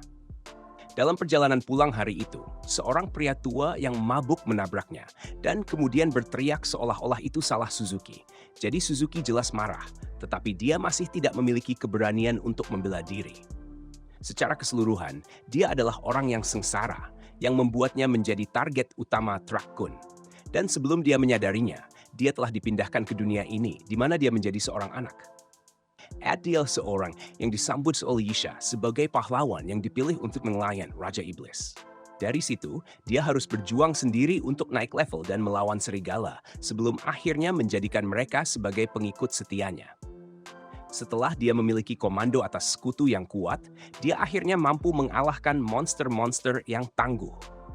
Dia percaya bahwa segala sesuatunya akhirnya membaik untuknya. Tetapi saat dia berjalan melalui kota, dia menyadari bahwa meskipun dia telah mendapatkan kekuatan baru, orang-orang di sini masih memperlakukannya seperti orang buangan, sama seperti di bumi. Dan pada akhirnya, pikiran bahwa dia mungkin akan dibuli di sini membuatnya mencapai titik pecah. Dia telah mengalami penyiksaan yang tak berujung di bumi, dan tiba-tiba menemukan dirinya diproklamirkan sebagai pahlawan. Tetapi dia tidak memiliki alasan untuk menyelamatkan dunia baru ini atau menjadi pahlawannya. Meskipun demikian, bahkan ketika dia mencoba berperan sebagai penjahat, dia bahkan tidak bisa melakukan itu. Sensei puas dengan cerita yang baru saja diceritakan Suzuki, karena itu memungkinkan dia menyelesaikan novelnya. Novel itu tentang seorang pria malang yang tidak bisa menjadi pahlawan maupun penjahat karena kelemahannya sendiri. Dia adalah orang buangan, tidak peduli dunia apapun yang dia masuki. Jadi Sensei memutuskan untuk memberi nama novel itu Isekai Shikaku. Dan saat dia menamainya, halaman-halaman novel mulai melayang di sekitar Suzuki. Sensei berterima kasih kepada Suzuki untuk ceritanya, karena itu membantunya menulis beberapa cerita yang ingin dia sampaikan. Tetapi dia tidak ingin menjadi penjahat. Dia memutuskan untuk meninggalkan novel itu jika itu membuatnya puas. Tetapi itu tidak mungkin. Saat dia dibiarkan, namun dia masih tidak bisa menyebut ini sebagai mahakarya. Jadi dia mengambil selembar halaman dari novel dan merobeknya. Saat dia melakukan ini, sebuah lingkaran sihir muncul di bawah Suzuki. Dan baik Isha maupun Annette mengenali bahwa ini adalah lingkaran pemanggilan yang mereka gunakan untuk membawa pahlawan ke dunia ini. Tapi kali ini berfungsi terbalik, sehingga dalam kilatan cahaya, Suzuki dipanggil kembali dan dikirim kembali ke bumi. Annette memeriksa layar status Sensei dan mengejutkan. Sekarang tertera bahwa dia memiliki hadiah, padahal sebelumnya tidak ada. Isha menyadari bahwa ini pasti semacam keterampilan khusus yang hanya aktif terhadap orang luar dunia, yang berarti Sensei dibawa ke dunia ini untuk melawan orang luar dunia. Setelah selesai, Sensei jatuh ke tanah, kecewa karena dia tidak bisa menciptakan mahakarya seperti yang dia inginkan. Dan tampaknya dia tidak menyadari kekuatan yang dimiliki tulisannya saat dia mulai bertanya-tanya apa yang terjadi pada Suzuki. Dengan Suzuki yang telah dikembalikan ke dunia asalnya, semua monster di bawah kendalinya berhenti agresif dan mulai meninggalkan kota. Dan Catgirl akhirnya keluar dari tong, meskipun dia tidak bisa mengerti mengapa dia ada di sana sejak awal. Setelah semuanya kembali normal, Isha merasa bahwa Sensei pantas mendapatkan hadiah karena telah menyelamatkan kota dari Suzuki. Jadi sesuai permintaannya, dia membuatkan sebuah peti mati khusus untuk Sensei. Annette mengucapkan terima kasih kepada Isha atas semua bantuan yang telah diberikan. Tetapi sebelum dia pergi, Isha mengatakan bahwa dia memiliki sesuatu yang penting untuk dibicarakan dengan Annette. Dia memberitahu Annette bahwa sangat mungkin Sensei adalah pahlawan yang sangat penting bagi dunia ini. Dan itu berarti bepergian bersamanya pasti akan sangat berbahaya. Namun, setelah melihat kekuatan tekad Annette, Yisha percaya bahwa Annette bisa menghadapi tantangan apapun yang datang. Jadi dia memintanya untuk mendukung Sensei sebaik mungkin. Setelah itu, kelompok siap melanjutkan perjalanan mereka. Jadi Catgirl dan Annette sama-sama memegang tali untuk menarik peti mati Sensei. Namun sebelum mereka pergi, Isha mengatakan bahwa dia memiliki satu pertanyaan untuk Sensei. Memang benar bahwa Suzuki ternyata menjadi pahlawan yang buruk. Tetapi mengingat fakta bahwa dia baik sebelum diberikan kekuatannya dan terpapar dunia ini, dia tidak bisa tidak merasa bahwa dia hanya berubah seperti itu karena dia dipanggil. Dan sekarang dia telah dikirim kembali ke bumi. dia mungkin akan terus menjalani kehidupan yang menyedihkan. Namun, Sensei melihatnya berbeda. Meskipun cerita Suzuki sebagai pahlawan dunia ini telah berakhir, ceritanya di bumi masih berlanjut dan terserah padanya untuk mengubah keadaan menjadi lebih baik. Setelah Sensei dan yang lainnya pergi, Yisha menuju markas gereja untuk melaporkan kejadian terbaru. Setibanya di sana, dia melihat rekannya, Wolf, duduk sambil minum untuk melupakan kesedihannya. Yisha terkejut melihat Wolf sudah minum di pagi hari, tetapi dia mengatakan bahwa dia terpaksa melakukannya karena pekerjaannya jauh lebih stres daripada miliknya. Sementara Yisha berurusan dengan orang-orang sepertinya, Wolf harus menghadapi kurcaci, dan kurcaci itu bau sekali. Namun, sebelum Wolf bisa terus menghina kurcaci, Elton datang dan menegur Wolf bahwa tidak pantas mengucapkan hal-hal rasis seperti itu di tempat kerja, terutama karena dia seorang uskup. Wolf meminta maaf dengan setengah hati, tetapi dia juga sedikit menghina Elton karena menjadi uskup Goblin, padahal kebanyakan uskup adalah elf. Goblin tidak terlalu tersinggung dan menunjuk bahwa Wolf bertindak lebih buruk daripada kurcaci yang diklaimnya sangat dibenci. Hal ini membuat Wolf marah, sehingga dia menantang Goblin untuk mencoba menghadapi kurcaci sepanjang hari dan lihat apakah dia masih tidak rasis setelah itu. Tiba-tiba, mereka berdua terhenti saat Kardinal Miller tiba dan mengatakan kepada mereka untuk berhenti bertengkar dan duduk agar rapat ini bisa dimulai. Setelah rapat dimulai, Miller meminta maaf karena memanggil mereka semua dengan pemberitahuan yang sangat mendadak. Dia ingin memulai rapat dengan meminta laporan dari setiap wilayah, namun tampaknya ada seseorang yang belum hadir. Namun, sebelum dia bisa mulai berbicara, seorang uskup lainnya tiba dan terjatuh di depan mereka. Tidak ada yang mengenal gadis ini, jadi Miller memperkenalkannya sebagai uskup baru dari kuil barat yang menggantikan Annette yang meninggalkan jabatannya. Mereka semua duduk dan Miller meminta para uskup untuk mulai memberikan laporan mereka, dimulai dengan Arya. Arya memperkenalkan dirinya sebagai pengganti Annette dan melaporkan bahwa tidak ada hal penting yang terjadi di wilayahnya. Kardinal menyebutkan bahwa dia mendengar Putri Charlotte baru-baru ini mewarisi tahta dan itu terdengar penting. Jadi Arya meminta maaf karena lupa menyebutkannya. Sementara Arya berusaha untuk tidak dipecat, Uskup Goblin Elton memotongnya dan mulai memberikan laporannya sendiri. Dia menyatakan bahwa wilayahnya baru-baru ini mengalami kedamaian. Jadi dia tidak punya banyak hal untuk dilaporkan. Selanjutnya, Wolf memberikan laporannya tentang wilayahnya. Wilayahnya bernama sesuai dengan nama daerahnya, dan itu adalah wilayah yang baru-baru ini mengalami kedamaian. Itu satu nilai tempat yang terpencil, tetapi semua baik-baik saja. And karang apa konflik dan network haji, wine si versus reading suhab. Selanjutnya adalah Yisha. Dan sementara yang lainnya tidak memiliki banyak hal untuk dilaporkan, dia memiliki kabar buruk yang harus disampaikan. Baru-baru ini, seorang Otherworlder mengamuk di wilayahnya dan menghancurkan setengah kota Vele. Dia saat ini sedang berusaha untuk mengembalikan kota tersebut ke kondisi semula. Tetapi mengenai Otherworlders, Miller sebenarnya memanggil rapat ini karena masalah mereka. Seperti yang dia sampaikan seminggu lalu, Dark Lord yang terpilih dalam undian telah dikalahkan oleh sekelompok Otherworlders. Mengingat hal ini, Paus memutuskan untuk menutup lingkaran sihir yang menghubungkan dunia ini dengan dunia lain dan memberikan cuti dibayar yang tidak terbatas kepada Truck-kun. Elton senang bahwa pertempuran dengan Dark Lord akhirnya berakhir, tetapi masih ada ancaman yang mengintai dunia ini. Karena 7 Otherworlders yang mengalahkan Dark Lord semuanya mengklaim tanah yang dulu diperintah oleh Dark Lord sebagai milik mereka. Dan Paus telah menerima pernyataan dari ke-7 orang tersebut yang menyatakan bahwa mereka akan mengubah Zauberberg menjadi utopia yang sempurna. Ini jelas terdengar seperti deklarasi perang. Dan Paus sangat gelisah dengan ancaman tersebut. Karena Otherworlders seharusnya adalah malaikat yang dikirim dari atas untuk menyelamatkan dunia ini. Dan dia benar-benar peduli kepada mereka. Namun, sekarang mereka berbalik melawannya. Dan gereja harus mempersiapkan diri untuk bahaya yang akan datang. Mereka juga harus khawatir tentang Otherworlders yang telah menyebabkan kekacauan di setiap wilayah, serta Putri Dark Lord yang menghilang dari kastilnya.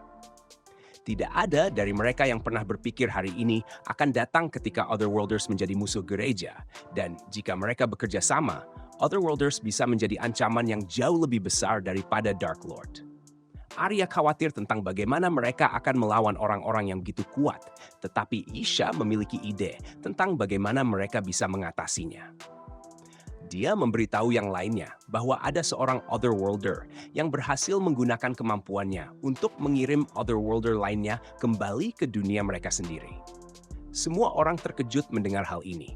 Tetapi jika hipotesis Isha benar, maka mereka akan bisa mengirimkan Otherworlders kembali ke dunia mereka dengan bantuan hadiah dari Sensei.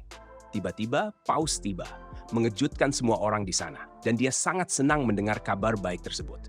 Die meneer ons musmusrefaccia. De Verelang Werkloot. 2 dari 7 Otherworlders yang telah mengalahkan Dark Lord masih tinggal di kastil. Sementara 5 lainnya telah pergi ke berbagai wilayah untuk mengklaimnya untuk kekaisaran baru mereka.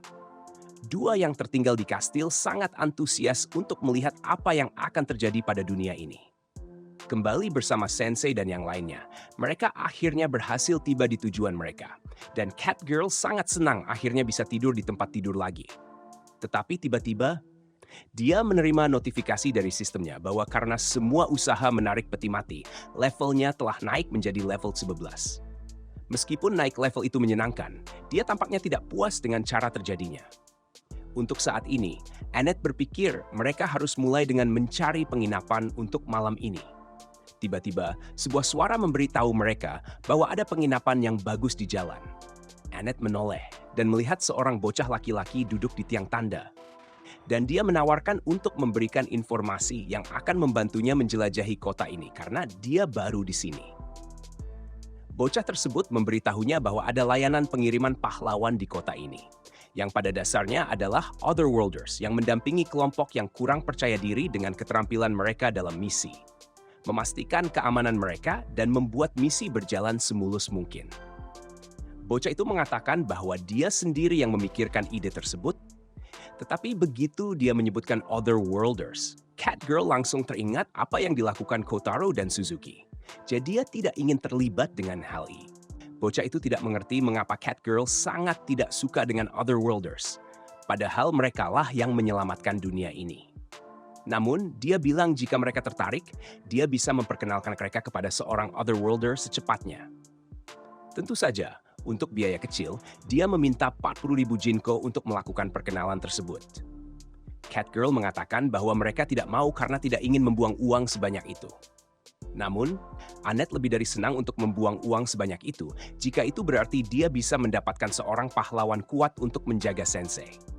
Bocah itu mengira dia berbicara tentang menjaga peti mati. Jadi dia mulai memberi pidato tentang bagaimana orang mati tersebut mungkin menghargai jika tubuhnya dijaga. Namun, Sensei muncul dari dalam peti mati dan memberitahu bocah itu bahwa dia belum mati, meskipun dia berharap dia sudah mati. Bocah itu sangat ketakutan, tetapi Catgirl memberitahunya bahwa meskipun penampilannya, Sensei juga seorang pahlawan. Namun, bocah itu tidak mempercayainya. Dia dengan cepat mengambil uang dari Annette dan mengatakan bahwa dia akan membawa pahlawan tersebut ke penginapan mereka nanti malam. Meskipun Catgirl awalnya tidak setuju dengan ide tersebut, dia mengakui bahwa akan menyenangkan memiliki pahlawan kuat bergabung dengan kelompok mereka, karena berarti dia tidak perlu menjadi pahlawan dan tidak harus menarik peti mati lagi. Namun, sebenarnya Ed menikmati menarik peti mati. Malam itu, mereka semua menunggu di penginapan untuk kedatangan Nier, seperti yang dikatakan bocah itu. Tetapi Sensei memberitahu Annette bahwa bocah itu tidak akan datang dalam waktu dekat.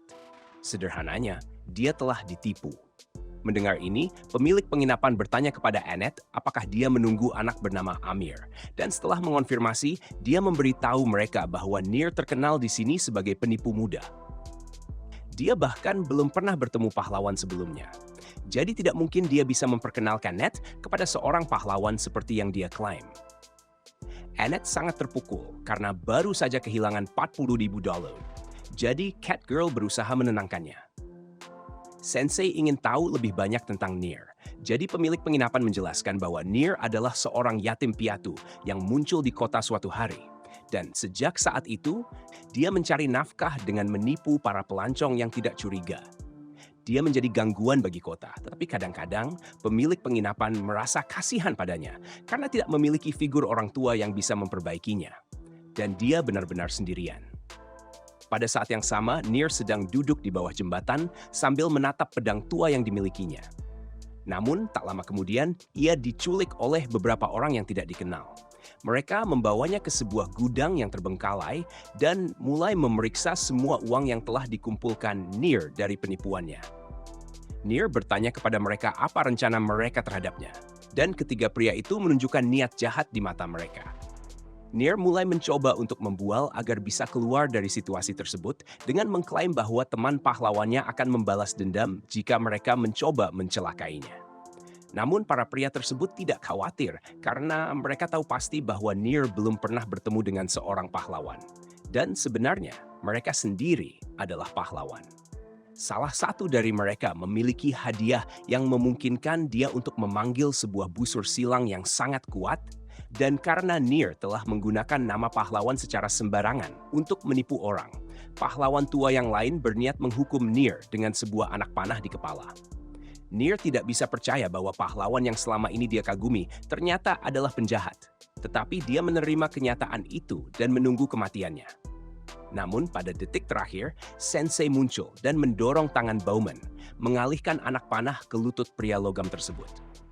Sensei memberitahu mereka bahwa mereka tidak berhak menyebut diri mereka pahlawan jika mereka bertindak seperti ini. Kata-katanya segera diabaikan saat pria dengan mata bercahaya menggunakan keterampilannya untuk menganalisis Sensei. Dan terkejutnya, dia menemukan bahwa Sensei juga seorang Otherworlder. Hal ini membuat mereka semua waspada karena mereka tidak tahu jenis kekuatan apa yang dimiliki Sensei. Namun, setelah diperiksa lebih dekat, si penilai menyadari bahwa Sensei hanya memiliki 1 poin HP tersisa dan saat ini sedang diracuni entah mengapa. Ini membuat pemanah menjadi tenang karena dia sekarang berpikir bahwa dia bisa dengan mudah mengalahkan Sensei. Namun, begitu Sensei mendengar pemanah mengatakan bahwa dia akan mengakhiri hidupnya, rasa ingin tahunya melonjak dan dia mulai berjalan langsung menuju mereka. Si penilai mulai panik karena statistik kesehatan Sensei tiba-tiba meningkat dengan cepat. Dan Sensei mulai menantang pemanah untuk menembaknya tepat di jantung. Sehingga pemanah berpikir ini adalah jebakan untuk kemampuan Sensei dan melarikan diri bersama teman-temannya. Saat mereka pergi, Sensei merasa kecewa karena dia benar-benar berharap mereka bisa mengakhiri hidupnya. Nier kemudian bertanya kepada Sensei apakah dia seorang pahlawan, tetapi Sensei membantah bahwa dia adalah seseorang yang sebaik itu. Dia hanya seorang pria yang berusaha bertahan di dunia orang dewasa. Orang dewasa seringkali bisa sangat kejam dan licik, tetapi Nier masih seorang anak, jadi dia pikir dia harus mencoba mempertahankan kepolosannya sedikit lebih lama sebelum dia benar-benar terjun ke dunia yang keras ini. Nier kemudian terpaksa meninggalkan Sensei dengan pemanah, tetapi Sensei tidak seburuk Otherworlders busuk tersebut. Sensei kemudian mulai pergi dan Nier merasa terinspirasi oleh pidatonya. Tetapi inspirasinya segera berubah menjadi kepanikan saat Sensei menghilang dari pandangan. Dan Nier menyadari bahwa Sensei lupa untuk membebaskannya, sehingga dia akan terjebak di sini sepanjang malam.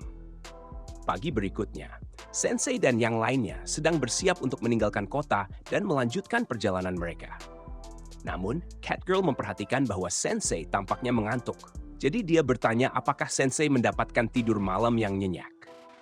Sekarang, setelah Anna berpikir, dia teringat bahwa Sensei diam-diam pergi ke suatu tempat tadi malam tanpa memberitahu mereka kemana dia pergi. Jadi dia bertanya apakah Sensei menghabiskan malam dengan seorang wanita atau sesuatu. Sensei tidak mengatakan apa-apa selain bahwa malamnya penuh peristiwa dan Annette benar-benar menangis memikirkan kemungkinan bahwa wanita lain sudah mendapatkan Sensei sebelum dia. Namun, mereka terputus oleh Nier yang mengatakan bahwa mereka harus cepat agar semua orang bisa mulai berangkat. Begitu Catgirl mengenalinya, dia mulai berteriak meminta uang mereka kembali karena telah ditipu. Tetapi Nier bersikeras bahwa dia tidak pernah berbohong kepada mereka, karena dia memang telah membawa seorang pahlawan untuk bergabung dengan kelompok mereka. Dan dialah pahlawan itu, meskipun dia tidak terlalu kuat. Saat Sensei berjalan, keinginannya untuk menyerah semakin kuat.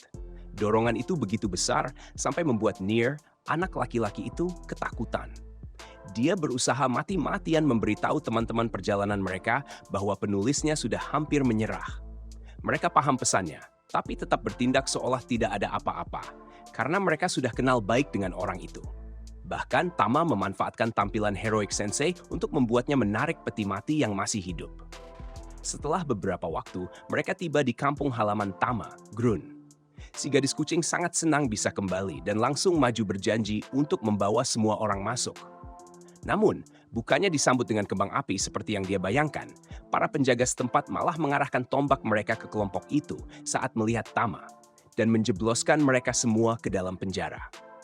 Entah kenapa, Tama dipisahkan dari yang lain, dan Nier mengira mereka di penjara karena gadis kucing itu.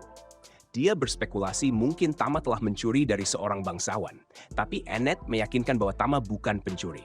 Sementara itu, Sensei tidur dengan menggunakan Melos sebagai bantal sampai dia terbangun dan bertanya kepada elf tersebut bagaimana orang-orang dieksekusi di dunia ini. Cleric menolak menjawab, karena dia tahu pria itu sedang berkhayal tentang cara-cara paling indah untuk terbakar. Tapi, Nier tahu mereka harus kabur, jadi dia mulai bekerja. Dalam hitungan detik, dia berhasil membuka kunci sel, dan Annette langsung mengingatkan bahwa ini bukanlah keterampilan seorang pahlawan yang berani. Di sisi lain, Sensei meletakkan tangan di bahu anak itu, dan Nier mengharapkan pujian besar dari penulis yang sedang depresi tersebut. Tapi alih-alih pujian, Sensei malah bertanya kenapa si cerewet ini ikut-ikutan. Sialnya bagi beberapa orang, dan beruntung bagi yang lain, para penjaga menyadari keributan di dalam sel, dan kali ini mereka mengikat para tahanan. Sensei bertanya apakah akan ada eksekusi keren yang langsung membuat salah satu prajurit ketakutan. Tak lama kemudian, mereka dibawa langsung ke hadapan Raja Siberian dari Kerajaan Grun. Di sampingnya, Menteri Briard menuduh para penyusup telah melakukan kejahatan serius dengan hukuman mati sebagai balasannya. Menurut Siberian, para penyusup ini telah menculik putri kerajaan, Matilda. Tiba-tiba, Matilda sendiri masuk ke ruang tahta dan sekali lagi memberitahu ayahnya bahwa dia tidak diculik. Dia sebenarnya sedang mengunjungi berbagai negara untuk menguji dan mengembangkan keterampilan bela dirinya, dan bertemu dengan orang-orang ini dalam perjalanannya. Dia bertanya pada Annette, apakah yang dia katakan benar? Dan si elf yang menyapa Tama dengan panggilan yang mulia membuat gadis kucing itu ketakutan. Meskipun sebenarnya Annette hanya putus asa untuk menghindari hukuman gantung. Bagaimanapun, Tama atau Matilda meminta ayahnya untuk membebaskan orang-orang yang tidak bersalah. Tapi sang raja menolak, yang justru membuat Sensei senang. Kecuali, tentu saja, jika putrinya bersumpah untuk tidak lagi bertingkah seperti anak kecil dan mulai bertindak sebagai anggota kerajaan yang sebenarnya, seperti ibunya, La Palma. Sang putri sempat berpikir untuk mengamuk, tapi melihat situasi teman-temannya, dia akhirnya menyerah dan berjanji untuk memperbaiki sikapnya. Ini berarti dia tidak bisa lagi berpetualang sembarangan. Jadi ini adalah perpisahan. Setelah itu, Matilda meninggalkan ruang tahta dan para tahanan dibebaskan. Kemudian, kelompok itu pergi ke sebuah penginapan untuk makan setelah menghabiskan beberapa jam di penjara, dan Nier membuktikan bahwa dia bukanlah si cerewet, kecuali saat berbohong, karena dia melahap daging seperti tidak ada hari esok. Bagaimanapun, dia tidak terbiasa makan sesuatu dengan kualitas seperti ini, jadi dia tidak bisa disalahkan. Sedangkan untuk Sensei, sang penulis malah semakin gila. Sensei menjadi semakin gila setelah kehilangan kesempatan untuk pergi ke guillotine, jadi dia beralih ke obat penenang. Nier mengatakan bahwa dia tidak tahu kalau Tama adalah seorang bangsawan di negara ini. Sementara Annette teringat saat-saat dia pernah bersikap kasar kepada si gadis kucing, yang membuatnya ketakutan ketika kemungkinan hukuman gantung muncul. Saat sedang menyajikan lebih banyak makanan kepada para pelancong, pelayan mendengar mereka berbicara tentang Matilda dan bertanya apakah mereka mengenalnya, karena namanya adalah Kojika, dan dia pernah menjadi pelayan putri di istana. Nier mengatakan bahwa mereka telah bepergian bersama sampai kemarin ketika raja menyeret gadis itu kembali ke kastil. Memanfaatkan kehadiran Kojika, Sensei berasumsi bahwa dia tahu apa yang terjadi antara Tama dan Siberian dan memintanya untuk menceritakan agar bisa dicatat dalam catatannya. Mau tidak mau, Sensei menceritakan kisahnya dengan si gadis kucing dan mengakui bahwa dia memiliki kehidupan yang menarik. Annette mengingatkan mereka bahwa berbahaya untuk mengungkit masa lalu seorang putri. Sementara Nier mencatat bahwa tidak bijaksana untuk sembarangan memanggil bangsawan dengan nama Tama. Tapi Sensei tidak peduli apakah dia seorang bangsawan atau pelayan bar di Ginza yang suram. Bagi Sensei, dia tetaplah Tama, jadi Kojika setuju untuk menceritakan apa yang dia ketahui. Sementara itu, Matilda mengenang dengan humor bagaimana reaksi Annette dan Near ketika mereka mengetahui bahwa dia adalah seorang putri, sementara Sensei bersikap seperti biasa. Kenangan itu membuatnya khawatir tentang teman-temannya, sampai dia melihat dari jendela ada sosok sendirian di atap sebuah rumah. Orang ini membuka mulutnya yang mengerikan dan memanggil kekuatan yang menghancurkan atap ruang tahta. Dengan bangunan yang hancur, sang raja datang dengan beberapa penjaga dan melihat seorang pria duduk di atas tahtanya. Menyesal bahwa dia tidak pernah menjinakkan seorang wanita setengah manusia, meskipun senang bahwa ada banyak ras seperti itu di sini. Namanya adalah Kaibara, salah satu pahlawan yang telah membunuh Raja Iblis dan menyelamatkan dunia. Meskipun sekarang dikenal sebagai malaikat jatuh dari nafsu makan. Siberian tahu betul bahwa ini adalah salah satu dari 7 malaikat jatuh, seperti yang diperingatkan oleh Gereja Dunia Helsahan. Jadi dia membayangkan makhluk ini tidak datang dengan niat baik. Dengan ragu, sang raja menanyakan yang sudah jelas, dan Kaibara mengumumkan bahwa dia datang untuk melahap seluruh bangsa. Para prajurit Grun langsung bersiap, berjanji untuk membuktikan mengapa mereka disebut sebagai bangsa prajurit. Namun, begitu mereka maju melawan musuh, malaikat jatuh dari nafsu makan menggunakan mulut terkutuknya untuk melahap para penjaga tanpa ampun. Dan dengan setiap gigitan yang diambil oleh mulut mengerikan itu, sang pria juga merasa kenyang. Seperti yang dia bayangkan, daging para demi itu berotot dan keras, sangat tidak enak untuk dimakan. Meskipun sering dianggap rakus, Kaibara sebenarnya pilih-pilih tentang apa yang dia makan. Dia tidak menginginkan daging keras dari seorang prajurit Grun, melainkan kelembutan seorang wanita muda demi. Marah, Siberian memerintahkan pasukannya untuk mundur, membuat Briard khawatir bahwa sang raja ingin bertarung sendirian. Sebagai raja bangsa ini, sang pemimpin mengumumkan bahwa dia tidak akan membiarkan malaikat nafsu makan meninggalkan tempat ini dengan hidup-hidup.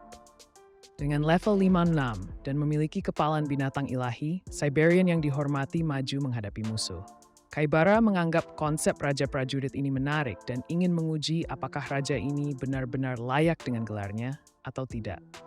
Memanggil kemampuan kegelapan yang membuatnya dijuluki malaikat jatuh dari nafsu makan, sang makhluk yang berpindah menyerang Raja Grun dengan segala keganasannya. Namun, prajurit berpengalaman itu menghindari ancaman dengan keahlian luar biasa. Sebagai balasan, Siberian menggunakan kemampuan Thunder melalui teknik Wildcat Palm miliknya. Mengejek pemimpin bangsa ini, Kaibara berpura-pura terluka sebagai bentuk penghinaan. Tentu saja, kemampuan ini akan membunuh manusia biasa. Tapi Kaibara telah melahap golem yang membuat tubuhnya menjadi seperti armor.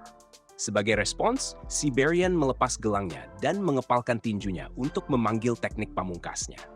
Meskipun begitu, sang makhluk yang berpindah tidak menunjukkan rasa takut, sehingga Siberian langsung menyerang lawannya. Di saat yang sama, Tama muncul dan memanggil ayahnya. Kaibara dengan cepat menyadari bahwa dia berhadapan dengan seorang demi muda, dan sang putri mengenali pria itu sebagai sosok dari atap. Tama maju untuk bertarung, tapi ayahnya menyuruhnya mundur, mengatakan bahwa dia tidak bisa menggantikan Leon. Kojika pun menyebutkan bahwa Matilda memiliki saudara kembar yang akan mewarisi takhta, dan namanya adalah Leon. Penduduk Grun percaya bahwa peradaban mereka akan mencapai perdamaian dan kemakmuran di bawah pemerintahan Leon yang gagah berani, dan Matilda yang baik hati. Tapi, 10 tahun yang lalu, badai dahsyat melanda di malam hari. Saat kembali ke istana, Pangeran Leon dan Ratu Lapama menjadi korban tanah longsor. Dengan kematian mereka, sang raja menjadi tertutup dan depresi dalam waktu yang lama.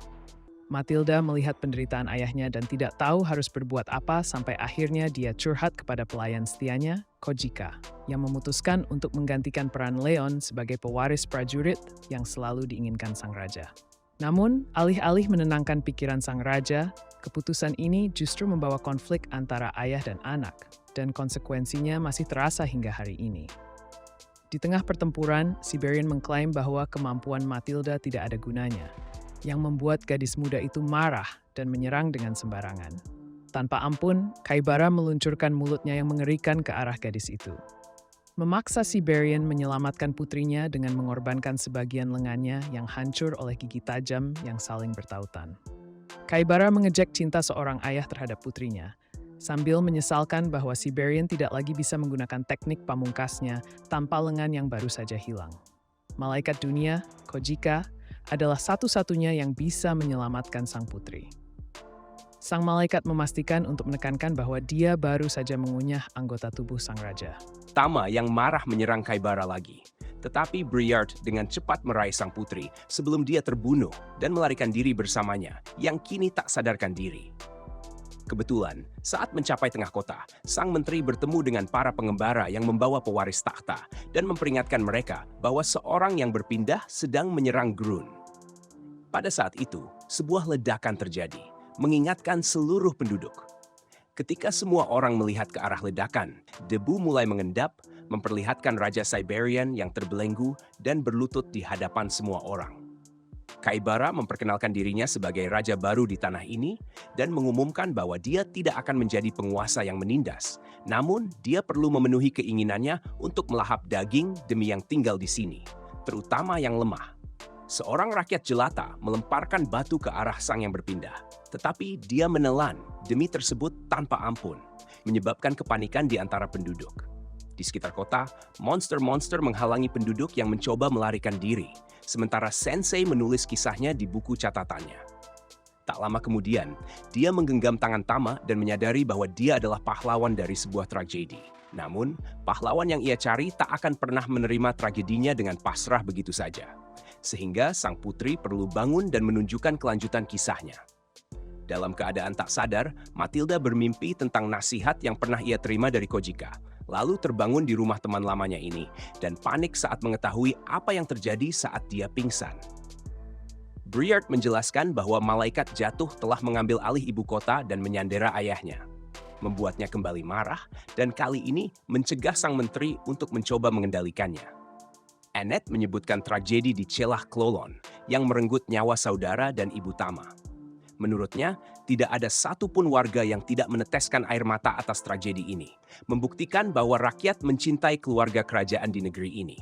Dengan kata lain, jika mereka kehilangan Matilda juga, itu akan menjadi pukulan yang lebih berat bagi mereka. Oleh karena itu, Annette ingin Matilda tetap berada di luar masalah ini, karena dia tahu sebuah rahasia bersama Sensei untuk mengembalikan para yang berpindah ke tempat asal mereka. Matilda memahami situasinya dan membiarkan teman-temannya pergi. Kemudian, kelompok itu bertemu dengan dua ogre yang menjaga sebuah lorong di depan mereka. Sensei maju ke depan, siap menghadapi tantangan berikutnya. Sensei maju dan mengklaim kepada para monster bahwa dia dan rekan-rekannya datang untuk dimakan setelah dipindahkan oleh pidato raja. Mengetahui latar belakang penulis, teman-temannya khawatir bahwa dia serius. Sementara ogre-oge yang tidak mengharapkan ini bingung bagaimana harus bereaksi. Dalam waktu singkat, ketiganya kembali berada di balik jeruji, dan Annette mulai mengeluh karena kebebasannya dirampas. Sensei mengakui bahwa kematian adalah hal yang baik, tetapi ini bukan saat yang tepat untuk itu. Kemudian, dia mengambil topi Nier, di mana dia menemukan klip yang harus digunakan anak laki-laki itu sekali lagi untuk menyelamatkan kelompok. Sementara itu, Menteri Briard tiba di kamar Matilda untuk menyajikan sup kepadanya, tetapi sang putri sudah melarikan diri melalui jendela. Di ruang tahta, Kaibara merenungkan demi mana yang ingin dia lahap berikutnya, dengan Siberian dalam keadaan marah absolut di sampingnya, terbelenggu dan berdarah. Tak lama kemudian, para ogre datang untuk menceritakan kisah tentang manusia yang ingin dimakan. Tetapi Tama menghentikan mereka dengan kekuatan brutal, menjatuhkan para monster tanpa ampun. Siberian menyesali keputusan putrinya, berbeda dengan malaikat jatuh dari kerakusan, yang bergembira melihat hidangan yang sangat diinginkannya di hadapannya sekali lagi. Tama teringat masa kecilnya ketika dia biasa duduk di atas cabang pohon, menyaksikan ayahnya melatih Leon, saudaranya, dalam seni bertarung. Meskipun sebenarnya ayahnya adalah orang yang sangat lembut dan tidak suka berkelahi atau menyakiti orang lain. Di sisi lain, Tama adalah anak perempuan yang tomboy banget dan sangat ingin belajar bertarung, tapi ayahnya selalu menyuruhnya diam dan kembali ke dapur bersama ibunya, karena menurutnya itulah tempat yang lebih cocok buat Tama. Tiba-tiba, Tama tersadar kembali ke kenyataan dan berjanji pada dirinya sendiri bahwa hari ini dia akan membuktikan kekuatannya kepada semua orang. Sementara Kaibara tersenyum puas karena dia sudah tahu bahwa Tama akan datang kepadanya jika dia menggunakan ayahnya sebagai umpan. Akhirnya, Kaibara berdiri dari tahtanya dan berjalan ke arah Tama, sambil berkata bahwa dia suka bermain dengan makanannya. dan langsung menendang iblis yang tergeletak di dekatnya ke arah Tama.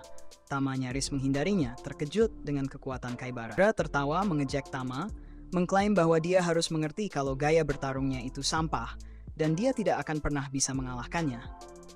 Tapi Tama teringat bagaimana saudaranya Leon dulu berlatih dan tidak pernah menyerah meskipun dia benci bertarung. Dia berhasil mengumpulkan kekuatannya dan bangkit lagi, sementara ayahnya menyuruhnya mundur karena perbedaan kekuatan mereka terlalu besar.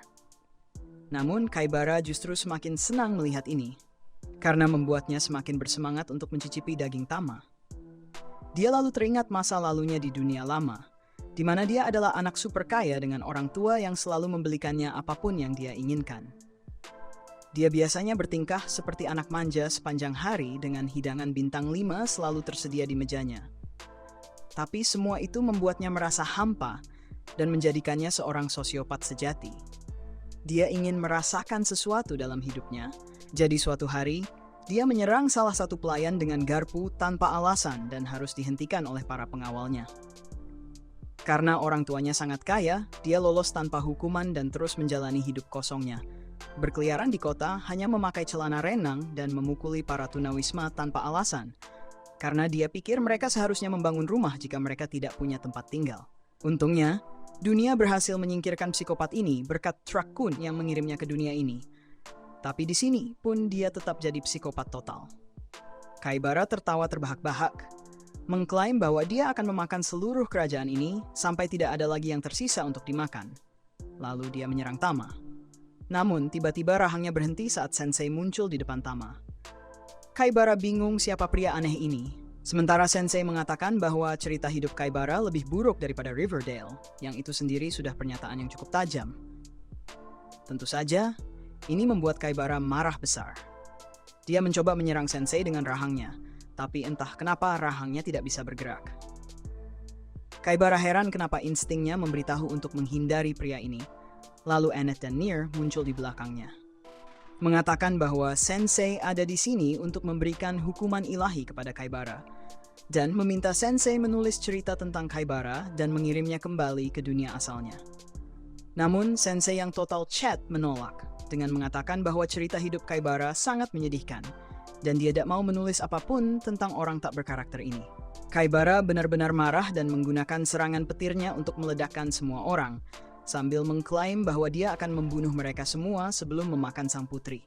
Sementara itu, Tama berjuang untuk bangkit dan menyalahkan dirinya sendiri atas luka-luka yang dialami teman-temannya.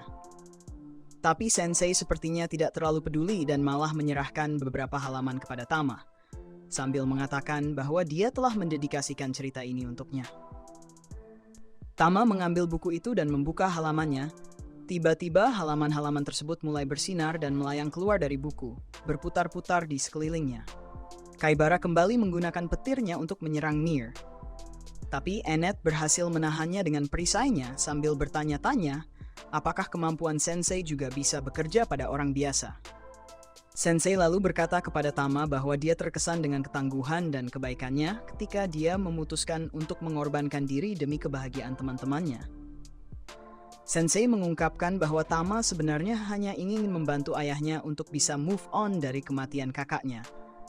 Dan itulah alasan mengapa dia mulai bertindak lebih seperti kakaknya dan mencoba mengambil perannya, meskipun tidak ada yang pernah mengakui usahanya. Dia melanjutkan bahwa sekarang Tama punya dua pilihan. Salah satunya adalah menjadi putri ideal seperti yang diinginkan ayahnya, atau mengambil posisi saudaranya sebagai pangeran. Tapi dia bilang kalau jalan hidup Tama berbeda, karena dia adalah dirinya sendiri, dengan pengalaman hidupnya sendiri.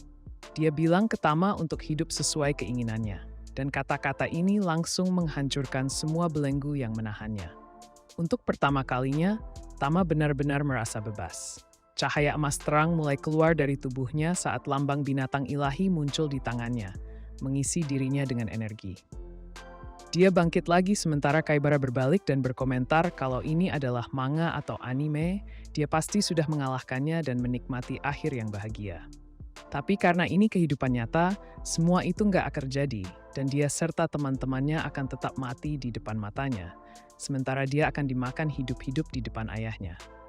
Tapi Tama nggak terpengaruh oleh ucapan itu. Sementara Sensei dengan tenang menyalakan rokok dan berkata ke Kaibara untuk mencoba melawannya, karena mungkin dia akan terkejut melihat betapa kuatnya seorang wanita modern yang mandiri. Tama langsung menyerbu Kaibara, yang mencoba mengusirnya dengan kejutan listrik, tapi Tama menemukan celah dan memukulnya mundur. Hal ini mengejutkan Kaibara, dan sebelum dia sempat pulih, Tama menanduknya seperti kambing liar. Hal ini membuat Kaibara semakin marah, dan dia mencoba meluncurkan serangan besar-besaran. Namun, Tama berada dalam kondisi terbaiknya dan langsung maju dengan kemampuan khusus yang dikenal sebagai Sphinx, yang menciptakan banyak sayatan di tubuh Kaibara. Dia jatuh ke tanah, tewas di kolam darahnya sendiri. Tama juga tumbang karena kelelahan, sementara ayahnya memeluknya, dan Annette bergegas menyembuhkannya. Sensei berjalan menuju raja dan menyerahkan buku yang dulunya milik istrinya. Dan sang raja berterima kasih kepada Sensei atas bantuannya. Sensei kemudian mengatakan agar sang raja berterima kasih pada putrinya sendiri, karena dialah yang melakukan segalanya. Sementara dia hanya menulis cerita yang menurutnya menarik. Tiba-tiba, di luar dugaan, tubuh Kaibara mulai melayang di udara, dan dia dihidupkan kembali sebagai abominasi iblis kelabang yang aneh.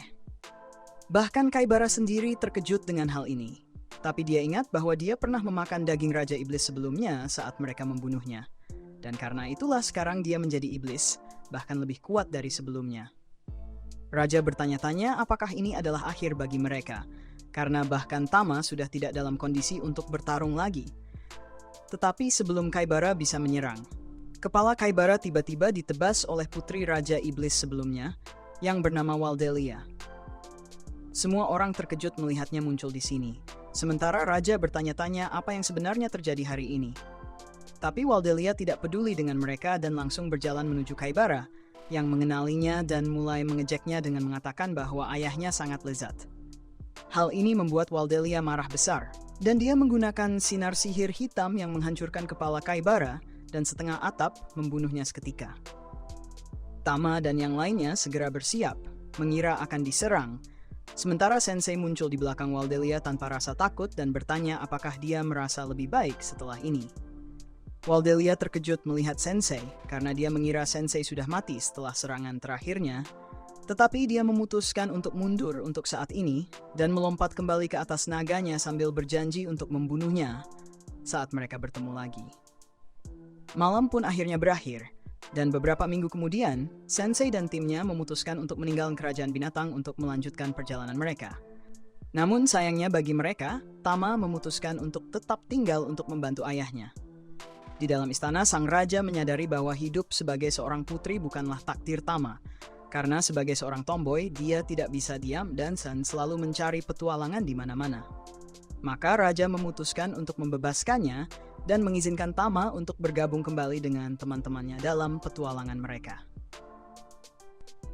Tama bergegas keluar dengan gembira dan menemukan peti mati Sensei yang sedang diseret oleh Nier, yang tidak terlalu mahir melakukannya, tapi senang melihat Tama kembali untuk membantu mereka menyeret peti mati Sensei yang konyol itu ke petualangan berikutnya. Kelompok kami tiba di sebuah pohon raksasa, tapi wajah Sensei tidak mencerminkan betapa bersemangatnya dia. Ini adalah pohon dunia yang terkenal, dan katanya ini adalah pohon suci yang menjaga bangsa ini. Konon, pohon ini memberikan perlindungan bagi siapa saja yang mengunjunginya, dan ada desa kecil yang nyaman tepat di sebelahnya. Tama sangat ingin menjelaskan, tapi Annette hanya mengabaikannya. Annette menyarankan mereka untuk berdoa agar perjalanan mereka aman di desa itu, tapi Tama membalas dendam karena diabaikan. Sensei menyuruh para gadis untuk cepat-cepat menarik peti matinya. Dan semua orang terkejut ketika mereka menemukan bahwa desa kecil yang tenang itu telah berubah menjadi kasino. Penduduk desa yang dulunya hidup sederhana bersama alam, sekarang hanya menjadi sekelompok orang yang saling menikam, entah karena apa. Sensei kehabisan pil penenangnya. Jadi dia bertanya-tanya apakah ada pohon bagus di sekitar sana untuk mengakhiri hidupnya. Sensei harus diperingatkan untuk berhenti memakan kerikil dari tanah karena yang lain ingin pergi bicara dengan kepala desa. Kepala desa mengungkapkan bahwa beberapa bulan yang lalu ada orang-orang dari dunia lain yang datang untuk melihat pohon dunia itu dan mulai tinggal di desa tersebut. Mereka membangun kasino dan itu menarik semua jenis orang gila dari dunia lain dari segala penjuru. kepala desa menunjukkan sehelai daun yang sekarat, dan dia menjelaskan bahwa sejak orang-orang dari dunia lain itu datang, pohon dunia semakin melemah setiap hari dan mulai layu.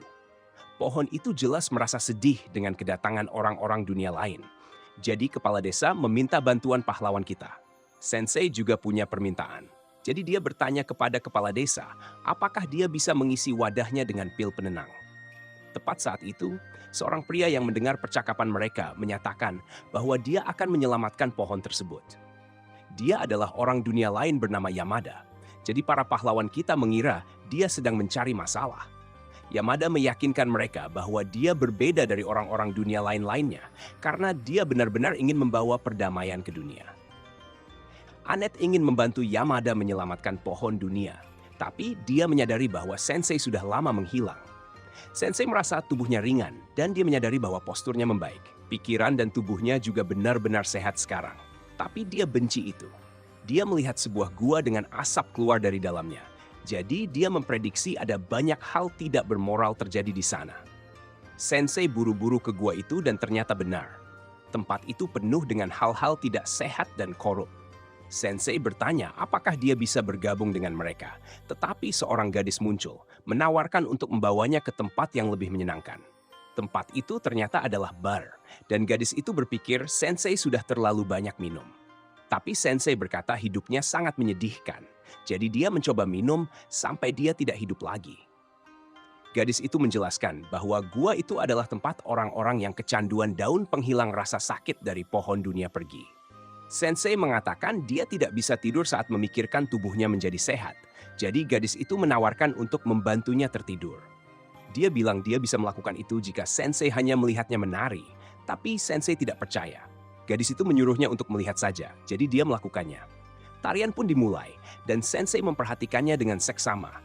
Sepertinya berhasil. Tapi Sensei tidak percaya padanya.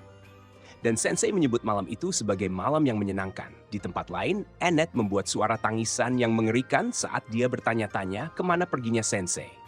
Dia sangat terkejut ketika gadis itu datang membawa Sensei yang pingsan. Kepala desa menjadi marah karena dia sudah mengatakan kepada gadis bernama Eshe itu untuk tidak pernah datang ke rumahnya. Eshe mengucapkan selamat malam kepada Sensei dan pergi. Tapi kepala desa menyebutnya sebagai orang lain yang sudah hancur. Eshe dikenal sebagai penyihir dan dia memiliki reputasi yang buruk. Dia adalah satu-satunya yang cukup kuat untuk melawan orang-orang dunia lain saat mereka membangun kasino. Tapi dia bahkan tidak mencoba untuk menghentikan mereka. Sebaliknya, dia membangun sebuah bar dan semua orang membencinya karena berpihak pada orang-orang dunia lain. Eshe selalu menjauh dari semua orang, jadi tidak banyak yang diketahui tentangnya. Sekarang, dia menghasilkan banyak uang dengan memikat orang-orang dunia lain yang jatuh dengan minuman keras dan tarian. Penduduk desa mulai menyebutnya sebagai penyihir pengkhianat dan Yamada memutuskan bahwa dia harus menghadapi keadilan seperti orang-orang dunia lain-lainnya. Kepala desa senang mendengarnya dan memohon Yamada untuk menyelamatkan kota mereka. Keesokan harinya, Sensei pergi ke suatu tempat. Tapi Annette mengingatkannya bahwa pertempuran melawan orang-orang dunia lain akan segera dimulai. Sensei berkata bahwa dia tidak pernah setuju dengan itu sejak awal, dan dia hanya ingin kedamaian yang dia temukan di bar. Annette mencoba menghentikannya, tapi Yamada menjelaskan bahwa sudah terlambat karena Sensei sudah terpesona oleh penyihir itu. Annette menolak untuk membiarkannya pergi begitu saja. Tapi Yamada meyakinkannya bahwa Sensei akan sadar kembali ketika mereka memperbaiki kota. Di bar, Sensei memuji Eshe karena menjadi alasan dia bisa melupakan masa lalunya, yang membuatnya bisa tidur. Eshe memperingatkan Sensei agar tidak terlalu dekat dengannya, karena dia mungkin akan menghancurkannya. Tapi justru itu yang diinginkan Sensei. Mereka berdua bersulang, dan Eshe menceritakan legenda di balik pohon dunia. Ketika roh pohon itu turun, semua orang yang lemah dan sakit akan diselamatkan. Eshe menyarankan Sensei untuk berdoa kepada pohon itu agar rasa sakitnya berkurang. Tapi dia membuat Eshe terkejut dengan mengungkapkan bahwa dia tahu bahwa sebenarnya Eshe yang ingin diselamatkan. Sensei mengatakan bahwa tariannya penuh dengan kesedihan, dan Eshe kehilangan kata-kata. Tiba-tiba, sekelompok pria datang untuk memesan minuman. Seorang preman mengancam seseorang setelah dia kehilangan semua uangnya. Dan dia memberitahu orang itu untuk mendapatkan kembali uangnya atau dia akan mengambil ginjalnya. Preman itu menjelaskan kepada bosnya bahwa mereka tidak mendapat untung sebanyak dari kasino karena semakin sedikit orang yang berjudi. Jadi dia bertanya-tanya apakah mereka harus memindahkan kasino itu. Bosnya mengatakan itu tidak perlu karena yang harus mereka lakukan hanyalah menarik penduduk desa dari seberang jembatan terdekat. Itu juga akan mudah karena mereka hanya perlu menunjukkan betapa menyenangkannya berjudi dan membuat mereka kecanduan daun pohon dunia. SJ mengingatkan bos bahwa dia berjanji untuk tidak mengganggu penduduk desa dan hanya orang-orang dunia lain yang boleh berjudi. Bosnya mengatakan sekarang itu tidak bisa dihindari dan menjelaskan bahwa dia juga akan mendapatkan lebih banyak uang dengan tambahan pelanggan. SJ tidak peduli dengan hal itu dan dia mengingatkan bos bahwa dia sudah membayar banyak uang perlindungan agar dia tidak mengganggu orang-orang di seberang jembatan. Bos itu mengabaikannya dan langsung memberi perintah kepada anak buahnya untuk menangkap beberapa orang dari seberang jembatan. Kecanduan daun pohon dunia. SJ mencoba menghentikannya, tapi dia malah dilempar begitu saja.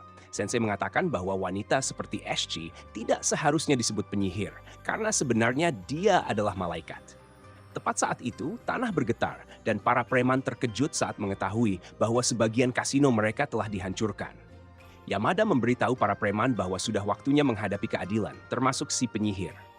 Yamada bersiap untuk menghukum mereka, tapi Sensei muncul, kesal karena Yamada menghancurkan hari damainya. Sensei tidak tahan dengan orang sombong seperti Yamada, dan Yamada menyebut Sensei sebagai aib bagi orang-orang dunia lain. Yamada menyuruhnya berpikir baik-baik tentang langkah selanjutnya. Tapi Sensei hanya duduk. Sensei tidak pernah sekalipun menghormati seseorang hanya karena diberi ceramah. Dan dia juga bukan tipe orang yang mau mendengarkan ceramah. Yamada memutuskan untuk menunjukkan seperti apa perilaku yang benar. Jadi dia menyerang semua preman sekaligus. Dan kekuatan penghakimannya meledak sesaat kemudian. Orang ini benar-benar kuat, jadi para preman memutuskan untuk lari. SJ berterima kasih padanya karena telah menyelamatkan kota. Dan Yamada senang melihat bahwa SJ akhirnya sadar. Penduduk desa merayakan Yamada sebagai pahlawan mereka. Tetapi mereka menyebut SJ sebagai pengkhianat. Mereka pikir dia bekerja sama dengan orang-orang dunia lain. Dan mereka bertanya-tanya berapa banyak uang yang dia hasilkan dari eksploitasi itu. Yamada mencoba menjelaskan bahwa SJ sudah berubah. Tapi orang-orang tetap menyuruhnya keluar dari desa. Sensei melangkah di depan kerumunan yang marah dan berkata bahwa semua orang hanyalah sampah yang tidak berguna. Mereka berpikir bahwa dia berpihak pada penyihir. Tapi Sensei menjelaskan bahwa Ash adalah satu-satunya yang berjuang untuk melindungi desa ini. Setiap malam, dia memastikan para preman senang dan menahan mereka agar tidak menyakiti warga desa. Tanpa Ashi, para preman sudah lama datang untuk menyerang penduduk desa. Sensei menyebut Ashi sebagai penyelamat sejati desa ini. Dan dia mempermalukan semua orang karena melemparinya dengan batu.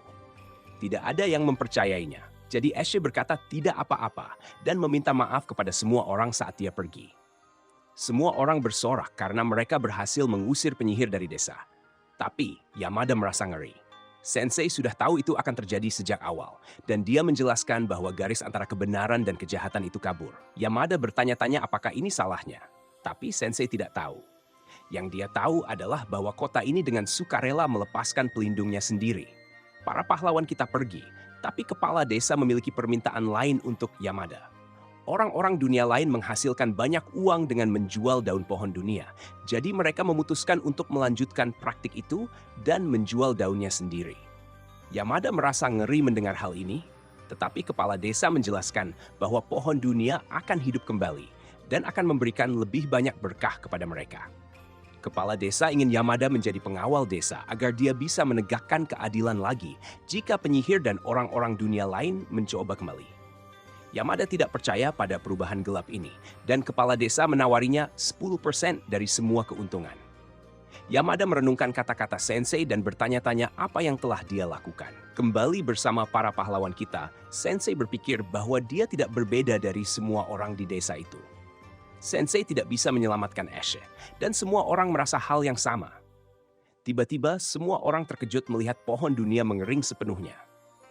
Kepala desa sangat terkejut melihat semua rencananya hancur, dan tidak ada yang bisa memahami apa yang terjadi.